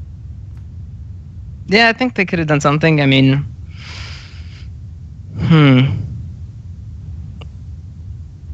I asked. It was predictable. SKT also played only red side yeah. in the finals in Korea, and they picked red side all over the place in the playoffs. So why does no one throw them for a loop? And at least I think there, you know? I think red side is better right now. Yeah. At least in playoffs patch, I think red side was better. Right now, So what is the logic behind everyone picking blue? They all want the first pick? And they're thinking, well, at least if I can get this one champion. I don't know. I really don't know. Like, the only I don't know. reason... I think it's bad. So Yeah, like, so one strategy is, like, so Ryze is are, you know, arguably the strongest mid laners, so you could always ban one, and then you either steal, and they're forced to ban one, or you get it. So that could always be a ban strategy with blue side. You could always, you know, force them to ban junglers, and you would ban one, and they would leave two up or none up. Like, you could always just try to ban out jungler pool to take that last one. But then again, like I already told you, I don't like Graves, so that's a strategy like we wouldn't use. AD carry picks aren't an option. Support picks aren't an option. Top laners are... I guess you'd ban fucking 3 top laners. But yeah, I mean, other than going for, you know, Ryze Azir, and then maybe you could do a pick ban around first picking jungler, there's just... Blue side is just not that OP. Like when Corki mid was OP, and Kassadin's OP, when there's just champions that there's no good lane matchups, and they scale like crazy, that's when you want blue side. Is when it's something like, cool, you're guaranteed to have this champion banned, or you get it and you have a huge advantage in the draft. But right now in the meta, there's, you know, not really that. And then the big advantage to purple side is, like, the last pick is kind of nice flavor, but the biggest thing is you get your 4 champions before they do. They get 3 champions, you get 4. And right now in the meta, there's so many, like, pretty strong ones. You getting your composition of 4 and then saving for your counter pick, whatever, is really strong compared to getting the first pick and then, you know, the 2 afterthoughts after that. I think that's the, you know, biggest advantage to purple side. Monty, RNG won 2 games in this tournament against SK Telecom. What could they have done to actually win a series? I actually don't think they could have done much with some of the issues that they had with their team. And again, I do think that they're a very strong team when they start to snowball an early game advantage, but they just don't have the same level of coordination. I'm not sure if they could have done a whole lot better than they did. Maybe with Uzi that will change, but they still have the mixed language issues that will continue to plague them to whatever varying degree that it does. I don't know. What is the biggest strength of RNG? What are they at their best at when they do? Dynamic jungle pathing with MLXG, strong team fighting, good decisive engagements. I don't think that they have very good objective play or objective timing, which is one of their bigger issues. So, I mean, I realise Uzi, unfortunately, it almost feels like a tease at this point in time. He joins OMG. Yeah, it's not that great for the team. Joins Chao Gu. They only used him like half the time at most, and then it was mainly just IEM. This has got to be the move right now, right? This is the RNG move. He's got Mata. He's got a team that likes to team fight. This should be the dream setup for Uzi. You'd think so, but again, I don't see how that solves the problems they already have. It will make them stronger in the early game, and I think stronger in team fights, but it doesn't, I feel, change their ability to play around objectives or to hit certain timings. So how are Chinese teams, I mean, I admit this is the first tournament with their back, how are Chinese teams so good if they still aren't that good at, like, objective control? Well, they showed that they could fall behind in the lane swaps, too. That was another How are they so problem. good then? How do they win all these games? Because they have really good individual players. Okay. Oh, we did not talk about that. We talked about the fact that no one was diving and that, I think dragons were a bit overvalued. Yeah. We did not talk about lane swaps. There was... Okay, talk to me. Maybe in the first, few games of the group stages, there was a Herald. And then after that, no one picked up Herald. It was literally no one did the tier 2 even push at all. CLG didn't do the lane swaps. Weren't they like the team that fucking perma lane swaps?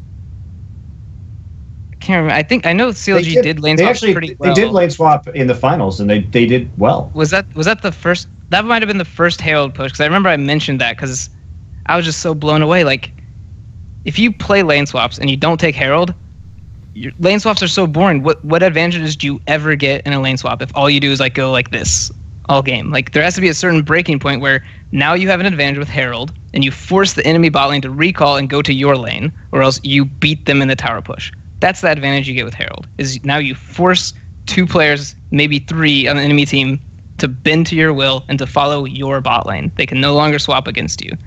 But in this, it was so weird. I was not a fan of these lane swaps in this. I was happy that first turrets were going down off of second wave push. I'm not a fan of Mr. Korea over here doing third wave push. I don't know why you guys do that. And the AD support invade, I don't know if anyone notices this. If you don't play competitive, I don't know if it's noticeable from just a spectator point of view. When you invade level 1 with your AD and support, normally you want to invade with your support to mess up the jungler, to slow him down, to mess up the top laner, all that stuff. When you invade with AD and support, if the enemy top laner is in lane, he can push level 1 against your level 1 AD carry 99% of the time. Like Echo, Maokai, we saw that.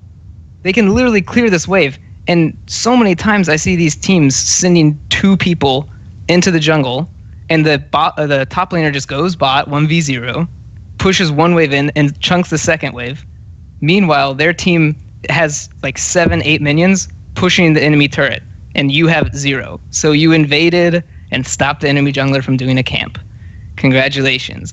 The enemy top laner now has 12 CS, and your turret is going down. No, we faster. saw that.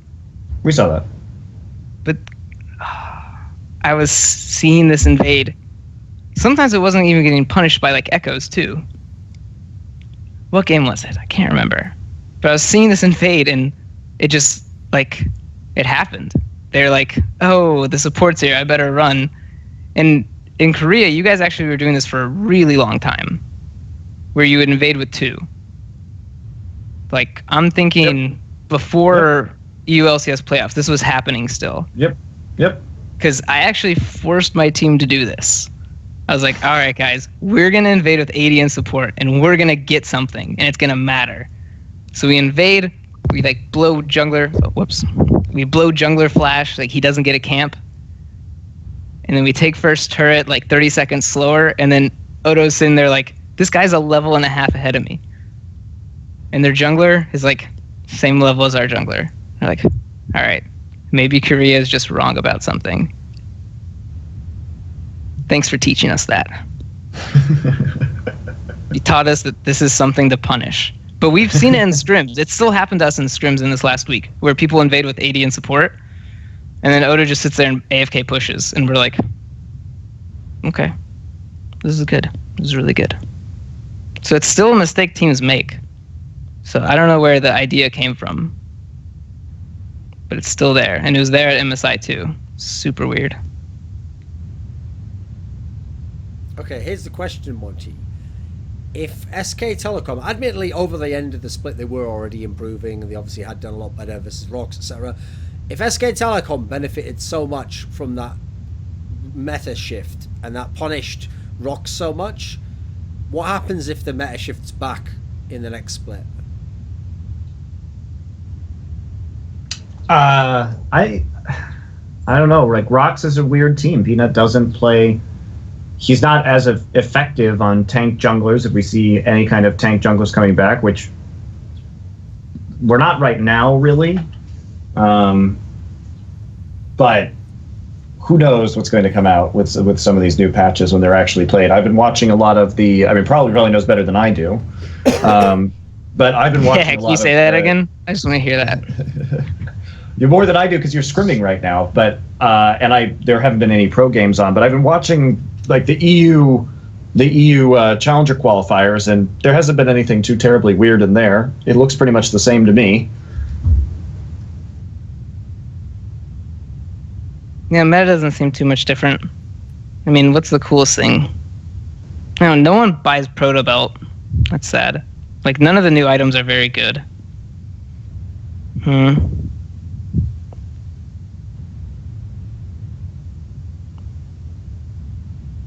guess junglers are slightly different. I'm seeing a lot more tanky junglers come back in a bit.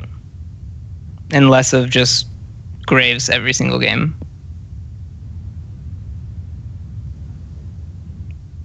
That's pretty much the only meta shift that I've seen, really. Because aside from last year, like last year's the one outlier, Monty, where the team that was like at the end of the spring, the best, so in theory, SK Telecom in Korea were the best, they won the playoffs. Every other year in LCK, OGN, it was always the team who won spring never actually was the best at the end of by the time Worlds came. I mean, obviously, many meta shifts happen in between then. Things get buffed, things get removed. Maybe a team makes a change, etc., etc. Is there any reason to think that SK Telecom will fall off? They've adapted successfully to every single meta that has ever existed. Their coaching staff seems to be on the ball. You have some of the most versatile players in the world at your disposal. I don't see that they would fall off. I think it's other teams' jobs to rise to their level at this stage, and who's going to be able to do that, I don't really know yet. But I think traditionally they've been the most meta-immune team ever, so... Yeah, I kind of hate SKT. I mean, I remember playing against them at Worlds, and that was great. But trying to theory craft like a weakness, something to exploit, was really, like... You guys just have to play better than them. That was pretty much like the gist of like what strength we could get. So, well, there was a joke. Okay, I saw a Reddit comment pr0lly where SKT won a game, and someone referenced that classic meme where Link said about how Monty just taught them the Sivir comp. And you know the meme is that it's just a Sivir comp. You press R and win. The joke that someone put, okay, I don't know who they were, so I can't give them credit in terms of the username. They said, like, that comp was just an SKT comp. If you are SKT, you win. That's the win. That's like the win condition you get. You just be SKT and you win. Be SKT, no problem. Yeah. So. Yeah, I don't know. Best ofs. Yeah, they seem like the best team ever in best ofs that I've watched, and they just have like, I don't know. That's why I like the versatility aspect when I like try to coach, is because SKT does have a lot of kind of styles that they're able to play. They don't really can only do one way, and it's really important because when the meta shifts and all you can play is split push, you're pretty fucked if it goes to team fights. So that's why I coach that way, and I think that's really important. And I don't know, what's SKT's weakness? It's a rough one. I don't know, maybe accurate hyper-aggression. Yeah. In the early game. Yeah, that's like, then we need some probably Chinese team to go ham, right? But it has to be accurate. And then yes. Because G2, name dropping again, they were a great example of hyper-aggression. When there's like G2 4 dead at 3 minutes. We need G2 in non-vacation mode when everyone on the team thinks that they're going to be still on the team, and Perks actually to not get his shit pushed in by Faker. If all these things happen, maybe they have a chance. Like, Thorin, do you find it really hard to be polite about G2? Like, I feel personally attacked by G2's performance. This is how I felt when TSM played last year at MSI. Yeah. When you guys were talking about like Bjergsen and everything, like, is like they cheated on me or something. And that's how I feel with G2. I'm like, man, I told all these people EU's the shit. Look at G2, man. And then they just went and like French some redhead in front of me. And I was like, that's cool. Whatever. No, So, because in a way, I actually think this is perfect for the story. Like, here's the sad thing, okay? They did fuck up massively in terms of ruining the seed for EU. That bit was ridiculous. That should have been inexcusable, really. The part that's not as big a deal, though, is, like, ultimately, MSI should count right up there with Worlds. It is an amazing tournament. It's the best of each region, blah, blah, blah. Unfortunately, people don't really give it the same prestige. Hence why people still talk like China's been shit forever, even though they won the last for MSI, which is pretty fucking sick. But the big problem I have is, the one thing I've always said is a pattern, and you can go throughout history and it really does apply, is all the top level EU mids, it's the only position in the West that actually does tend to match up with the Koreans. Now, they won't necessarily beat them, but actually, most of the top EU mids, you put them against the best Chinese or Korean mid, they'll do pretty well. They'll hold their own. They'll even have games to do very well. So actually, I think it's perfect for Perks' storyline that he's the one who shit the bed. He was coming in as the best mid laner in Europe. And not only that, think of his career story. He's the guy who did just jump straight from EU Challenger to ULCS, made it look like, oh, no problem, I'm not choking, I'm still dominating, dominates in the playoffs even, wins the whole league. For me, he was the MVP of the whole league. Like, you can give it to someone else if you want. I think he was the MVP. He gets the MVP status, but now he does fall at the international stage. So the idea now is, you'd hope, he doesn't just rest on his laurels of I'm really good and all the rest of it. And he doesn't do the Feberbin thing of like, well, I did really well against Faker, so I guess, you know, I'm good. Now he knows he has to get even better if he wants to be relevant internationally. So that's good. That's actually a good thing in a weird, fucked up way. And also, I actually got... Okay, you want to know the truth, pr0lly? I got a sick satisfaction out of seeing Kikis get his little fucking head smashed in by players I think are good. Because I think he's fucking garbage. I'll say it right now. I'll go on record and say, I think he's garbage. Listen, I'll give him credit. I don't know how he got away with it for so long. I don't know what he did for so long. I don't know how he did it. I don't know if he was hypnotizing people. I don't know if he put poison in people's food. I don't know how the fuck he got kills, how he won games, how he went to ULCS finals, how he became an ULCS champion. I don't know how he did it, pr0lly. I don't know how. I just know that I never thought he was good at any of these positions he's played. There we go. How you like them apples? I think I'm a little reminiscent of the UOL hate that was brought on last time I was talking to you guys. Let me put it this way. It doesn't make sense. You know the whole thing I said with the Stixay and Freeze example? Here's the reason why it's hilarious to me that Reddit is such different perspectives. Because I don't know a single Western professional player who thinks Freeze is anything less than a good player. I also don't know a single Western pro who I've talked to who thinks Stixay is like a god of AD carry. On the same vein, I don't know a single Western pro who thinks that Kikis was ever some beast jungler or really good top laner. I don't know a single one. Even people who were in his team. It's like once I got them out of the cult and I had them on drinking water, not the Kool-Aid, eventually they were like, yeah, he is dog shit, isn't he? What was I thinking? But it's like, once I got them out of it, I don't know a single person. I mean, listen, H2K won a bunch of games in 2015. They were doing pretty well. Doesn't mean Lulex was wicked. If anything, I give you extra marks for winning with Lulex. We got the Worlds, baby. You went to Worlds with Lulex. You must be the best coach in fucking pr0lly. I mean, luckily you had this split to kind of show that wasn't the case, but... Yeah. I mean, I used to say you're the best. Yeah, I used to say you're the best. I thought he's doing this with Lulex. I mean, that's the reason why we got fourth, is because you said that about me, and I was like, I'm going to make Thorin look like such an idiot. Watch this shit. Yeah, and then what happened is, then I gave you the best car. I gave you, like, the Ferrari or whatever. And then you were like, he's handling questionable. He lets the butler take over in the key moments. Butler's not a key driver. What's he doing? You know, I like to do crazy shit like that. But I don't know, like, he's... Yeah, he is not... He's played top lane for, like, how long? He's definitely not in the upper echelon of top laners. It is his first split as a top laner, though. So he is... I know he's new. He's not there yet. He does show promise on tanks. Like, he's at least... I mean, put it this way. He knows how... When I say he's dog shit, okay, that's obviously hyperbole. He's not like the worst top laner. It's just that when you consider his team were the champions of ULCS, it's amazing that a player can be that below par at his position and do it. Like, put it this way, I would compare him in a sense to Huhi. I think Huhi, considering his team won LCS and going to the final of MSI, it's unreal how bad he can be as an individual player. But he contributes to his team. Now, Kickers isn't quite...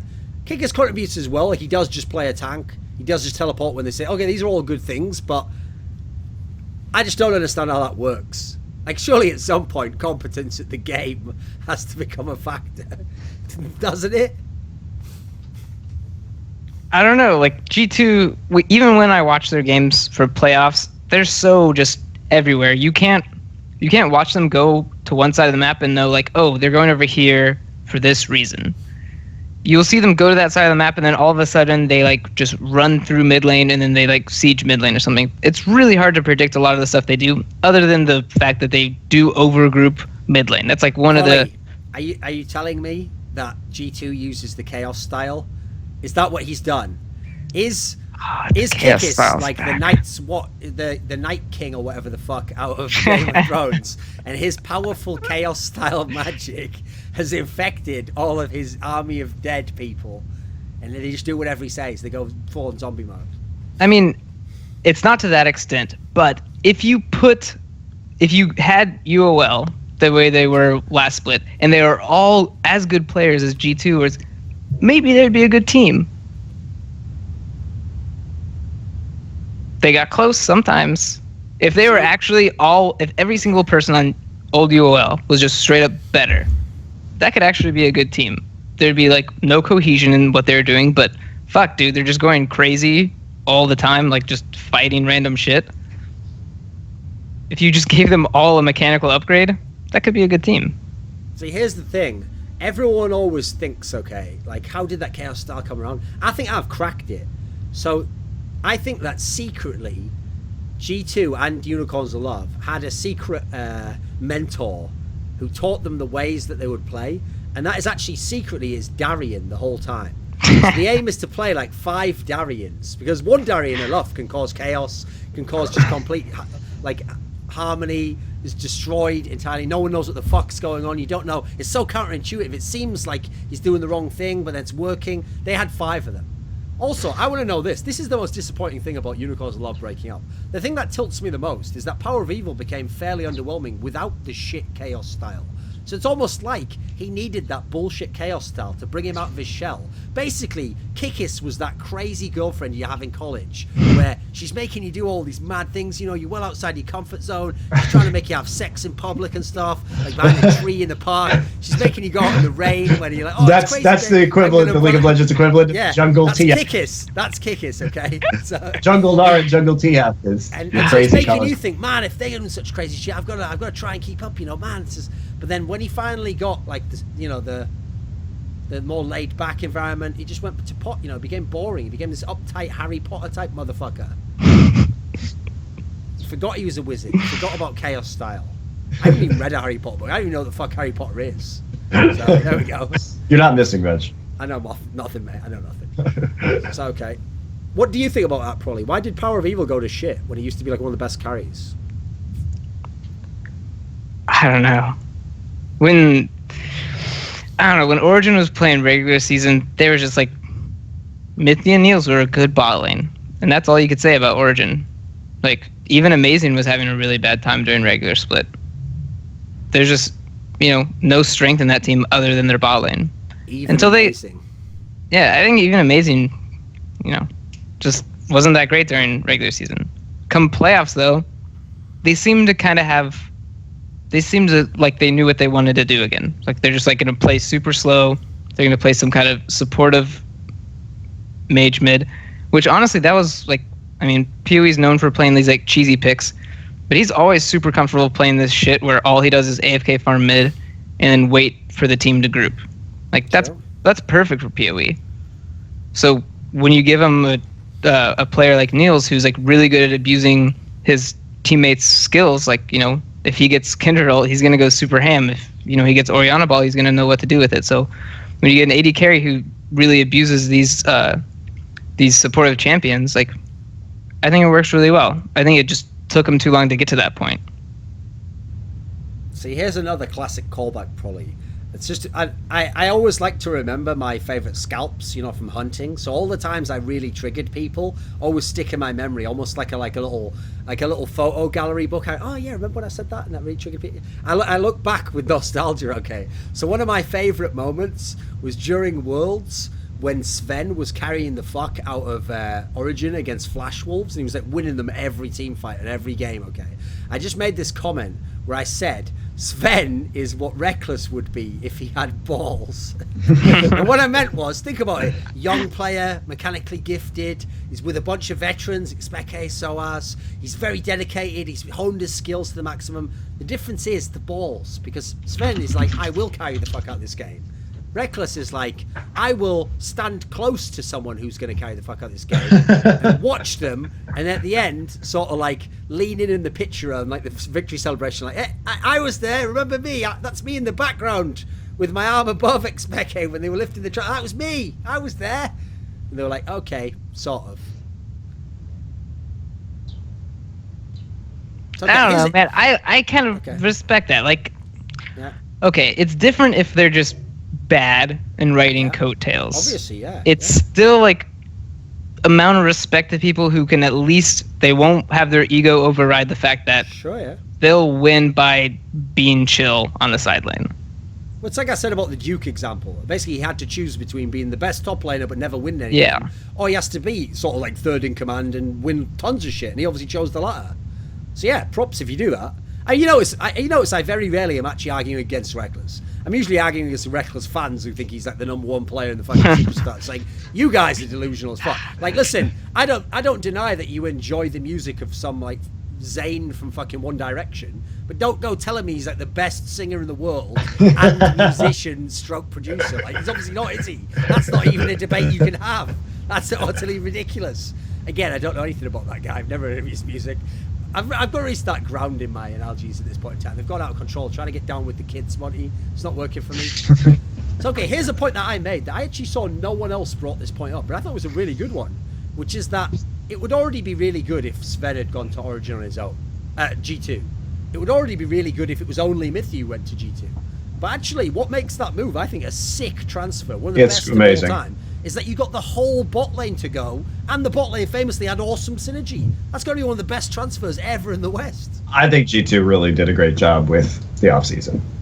Yeah, that was a really important pickup. I will say it again, though. Like, yeah, Trick is a really aggressive jungler, and as long as that doesn't butt heads with, like, Mythi shot calling, I think it'll be really smooth. And we think, so the one team that we haven't really addressed at all is, because it kind of was like low-key because of all these other big moves, is that Fnatic was already a good team. I mean, they got their shit together towards the end of the split, but now they get YellowStar back. What difference do you think that makes? Is that the missing piece? I think it's better than Cly, but I don't know if that's going to make them at the same level as some of these other teams in Europe. We'll have to wait and see on that, see how critical he is to the success of that team from a shot calling perspective, and if he can clean up some of their bizarre decision making in the mid and late game, possibly.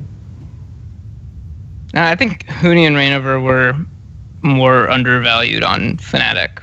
Like, I'm not not taking anything away from YellowStar, but I think Huhi and Reignover were they were what made Fnatic the way they were. I wouldn't really credit that all to YellowStar. I mean, to me, he's good glue, but okay. How about this? It's not one or the other to me. Like, after seeing the impact Reignover had on Immortals, he clearly did set the whole tone of how the games went and how they played and what the fuck Huhi does, etc. So I think you combine the two. I think it's like the YellowStar and Reignover aspect is that's what made the great style that Fnatic had. So admittedly, they're only getting one half of that back, but it's better than zero halves. It's better than fucking Spirit and Clige or whatever the fuck they were trying to run before. Spirit and Clige, and let's just all keep praying to the dark gods of fucking pick ban. No one figures out to just not let Jyn go onto Reckless 17 games in a fucking row. Stuff like that triggers me. Probably, why the fuck did everyone keep letting him pick Jyn? I don't know. I think at the time, every AD carry was just shitting on Jyn because he's immobile. You can just dive him, and they had bad experiences in solo queue, so they're like, don't ban Jyn. He's such a worthless champion. This is the kind of thing that players talk about, by the way. I'm not saying this is like high-level conversation. Possibly do it. Yeah, this is not high-level conversation of debating what champions are good or not, but this is a lot of how I'm listening to like dynamic queue when I'm playing with them and stuff. It goes like that. Like, this champion's good. No, it's not. It's shit. Like, I played a solo queue. It sucks. You just dive it. You can abuse it. And it's like, but this is all the guy plays. Who cares? Let him play it. I'll stomp him on this. It's like slight ego, slight, like, ignorance makes a really nice, tasty soup of Monty, disaster. did you hear Forgiven's comment? This was genius, because I just love it when people really reach for shit. So Forgiven found the most creative way to shit on Dynamic Q, where he essentially blamed Dynamic Q for Sven and Mithy going to G2, because he said that in Dynamic Q, because it's better to have like the 5-man pre-made than to play with like 3 people, that since Sven and Mithy were playing more, and the other Origin members weren't around, they would play with the G2 players. Therefore, that's what forced them to form a clique and then go and make the roster move. Like, that's so tenuous. It's actually fantastic in a way. It's like the level of creative thinking that Forgiven's gone to there is amazing. That is legit. I mean, that ties into what you're saying, like, all these player moves are happening before they actually do happen. Boom, dynamic queue and just talk on Skype. Exactly. Riot inadvertently introduced poaching to the game. They made poaching instead of solo queue. Monty. Fucking fine, Let's Riot. go and play poach queue. Brilliant. Yeah, great Riot. But at no point in this game, when you play with all these other pros from other teams, I don't want you to ever mention that you're unhappy in your team and that you'd love to be playing someone else next split. Because that's literally the only way to level up right now is to get these 5-man pre-made. So the pro players are actually talking more than they would previously in solo queue. Yeah, the tamper queue is real. And because there's no voice, I like Poach Q the best. Poach Q. You have to be on TeamSpeak or Vent or something. Therefore, you can't be recorded saying it. This thing was in game. You could listen in. Yep. At least you can listen in. Okay. I Too have funny. One more question. So before we wrap up, there was one more big roster move I wanted to ask about, which was that Impact has joined Cloud9. So sadly, Cloud9's actually downgraded, because let me have a look here. Let me just check I was right here. Oh, please no. You ready? I have to get the facts here, mate. Let me have the facts, pr0lly. The joke doesn't work unless I have the facts. I don't know why I'm making that rule now, Monty. That rule has never existed before. So okay, here's the facts. Okay, are you ready? So let me see. Okay, here we go. So in North America, in the end of split awards, they gave all pro third team top laner to Balls. Impact didn't make the list. So now we need to discuss why Cloud9 have downgraded at the top lane position to a worse player. What do you think, Fro? Why have they done that? No, okay.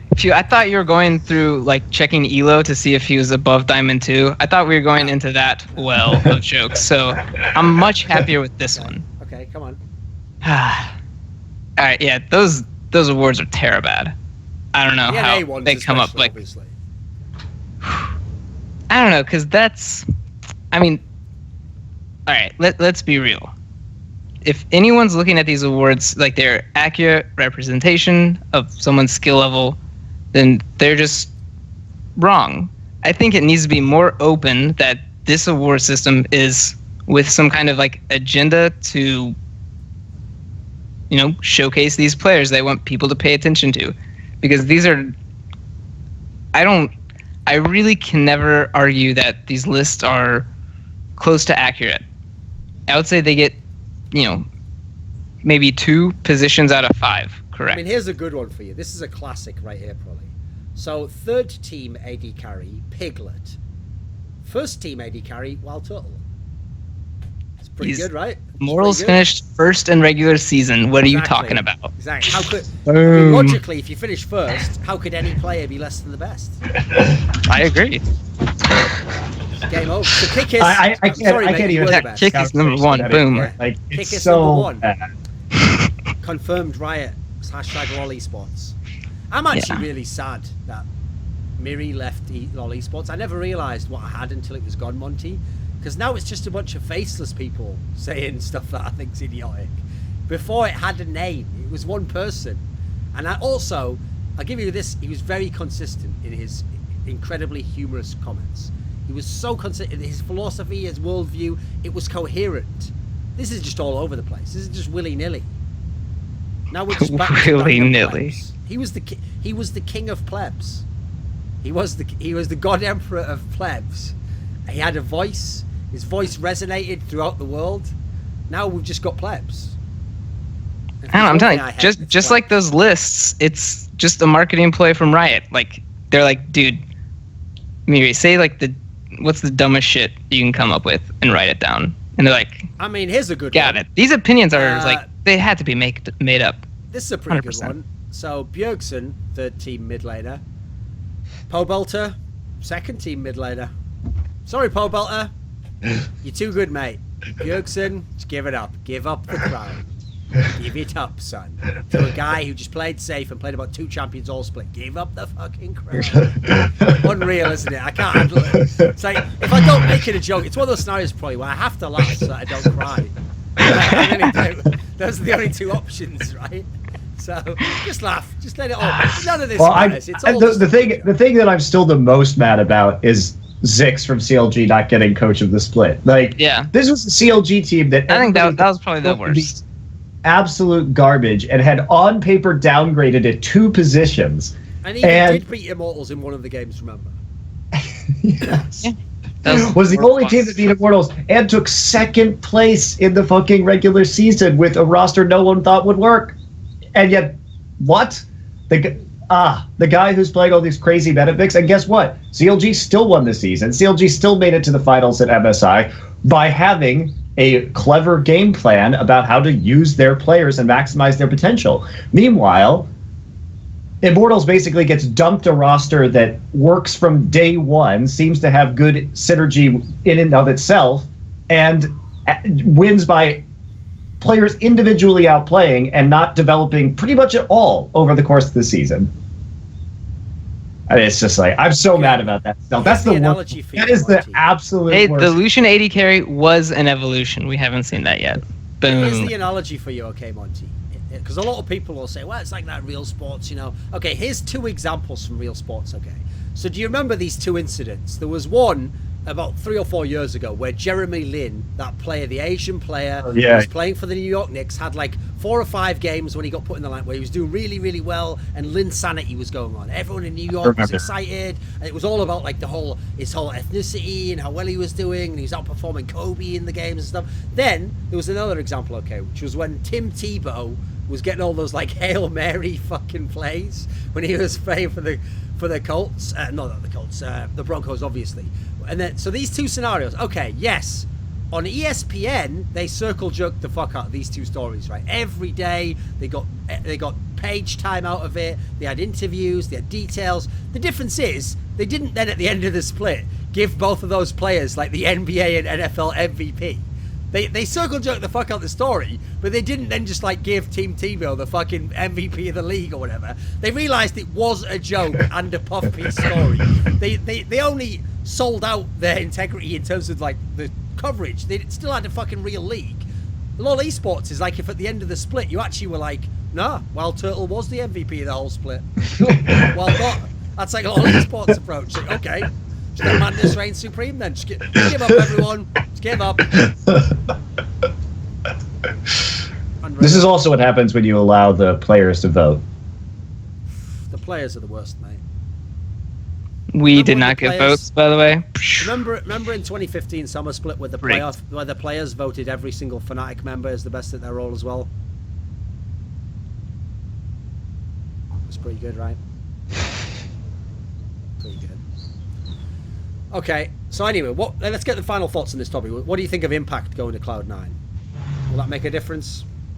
I think the roster looks pretty good. It depends on if Meteios can perform, but they've been in Korea now for weeks boot camping and playing against the Korean teams as well as the other team boot camping here. So I've been over to their facility. They seem like they are... I haven't seen any of their scrims, but they tell me things are going well, so... don't really have too much to say. It seems like with Balls' underperformance and the fact that Impact was the only player who showed up in the playoffs for Energy, that it's a good trade. As long as Meteios can get back into professional form. Jensen had an excellent season. The big question mark, I think, is Bunny and whether he's going to be able to do what High did in terms of shot calling, or if somebody else is going to pick that up, whether it's Meteios or Impact or Bunny Fufu. So I don't know. I think it's looking like they're going to be a pretty good team. Okay. Do you have any final thoughts, pr0lly? No, I'm actually really excited to see how Meteios comes back in. Hopefully it won't be where the meta, he just kind of follows the meta. I really hope he sticks to the way he used to play and kind of has his own style. So I'm really excited to see if he'll stick out as a jungler or if he'll just end up kind of going with the flow of things. And I might be wrong, but I think Meteios was going to step into shot calling. I mean, we'll see. On the team. Is going to be on the challenger team apparently, so I guess so, yeah. Yeah, so, because I think, if I remember correctly, that was some of the tension that was happening in C9 was like shot calling between Meteios and High. Maybe I'm wrong? Something like that. I mean, if you remember, High wasn't in the team when they first brought Jensen in, and it was actually Meteios shot calling initially, and admittedly, apparently it was part of the problems between Meteios and Jensen, like they weren't comfortable. Oh, presumably they've rejigged that. I mean, Meteios has had time off, Jensen has now got very comfortable playing, so maybe, I mean, here's the thing, I've always said this, ever since, like, after the first split of Cloud9, unfortunately, High's just been kind of like a band-aid, because his shot calling's wicked, but as a player, if he has to play in the game, it's a problem. Like, for me, the only way you could have High in your team, if you want to actually be a team that could, like, win a Worlds or something, it'd have to be if it was like CSGO and you could just stand behind the players. And you could just shot call from behind them. Unless you can do that, he's probably not going to be good enough for any of these positions, you know, unfortunately. That'd be pretty sick. They should bring that to League. Monty hates it. See?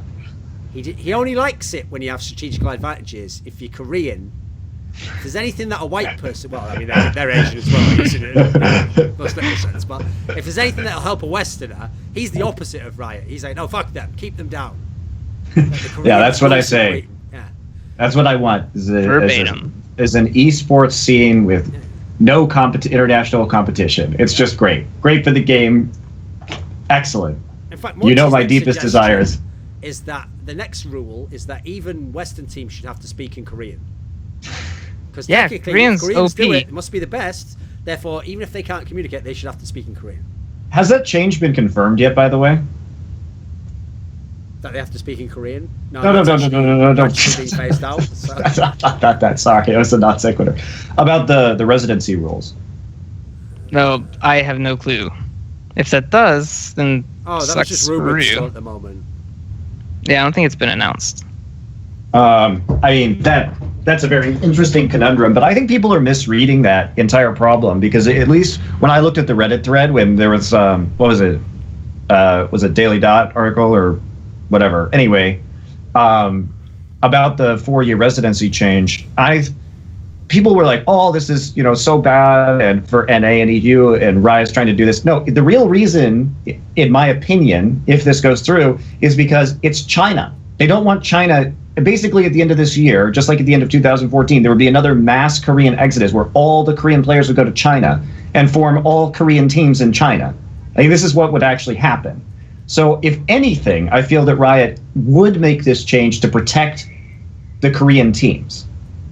Okay, here's the problem with that, Monty. That's totally corrupt against the concept of competitive integrity. I agree with you. I mean, I don't disagree. It would accomplish the end, but you've essentially just said, oh, you're only allowed to be a resident for until this long. Wait, I changed the rules. Starting now. Like, what? And people aren't even I think the starting now... Because but if the grandfathered in, you can't have that, because then the problem still exists that they want to eliminate. And we can, maybe I'll make a vlog about this later, because yes, it is slowed down, but it's slowed down basically 4 years is effectively the active lifespan of most professional players. Most people can't even get to 4 years.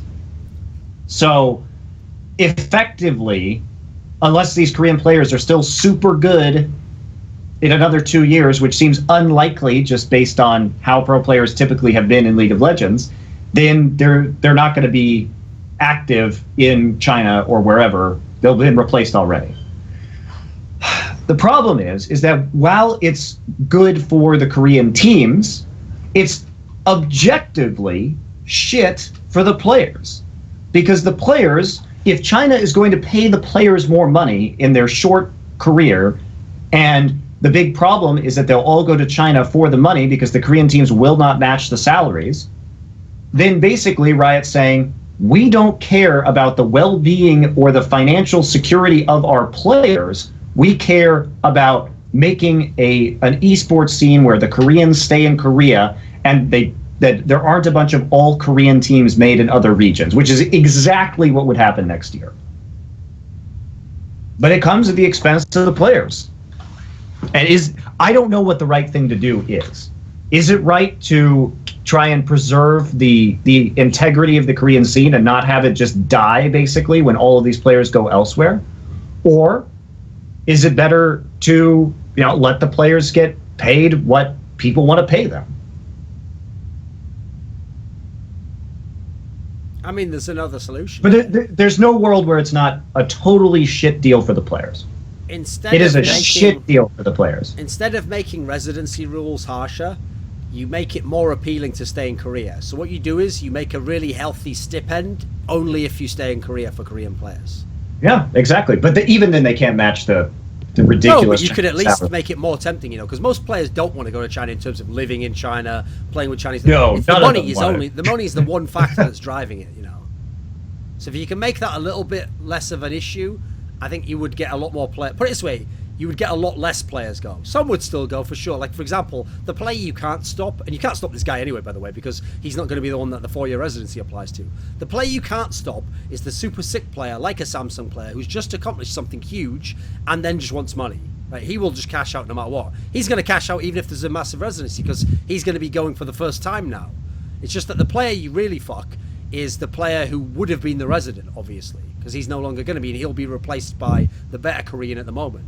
Which is funny, because in the past, that's the person you benefited. You benefited the Santorin type motherfucker who isn't as good as the player who might replace him, but he has the residency at this point in time. That sort of a scenario. So, unfortunately for me, it creates a weird grey area where you actually get people who don't deserve the money to get the money, and then you punish other people who would be more deserving in a free market scenario now.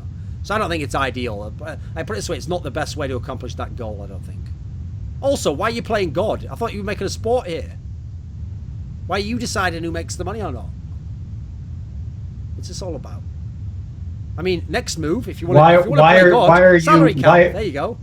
Yeah, they should salary cap. That would be extremely helpful. As a former team owner, I can say salary caps are pretty much necessary right now because with all the VC coming in, it's turning into just this ridiculous bidding war where the entire League of Legends ecosystem, at least in the West, is entirely unsustainable at the moment.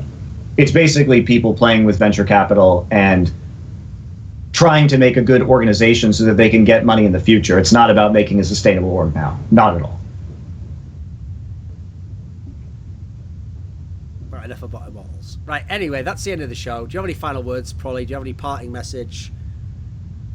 Just say some shit like, yeah, we love Freeze and that. Yeah, probably going to win this one, I guess. Eventually's got to happen for someone. Could be me. Never know. Nah. This time, though, we're going to not be pussies, and we're just going to get first in Summer Split. Okay, good. I love it. See ya.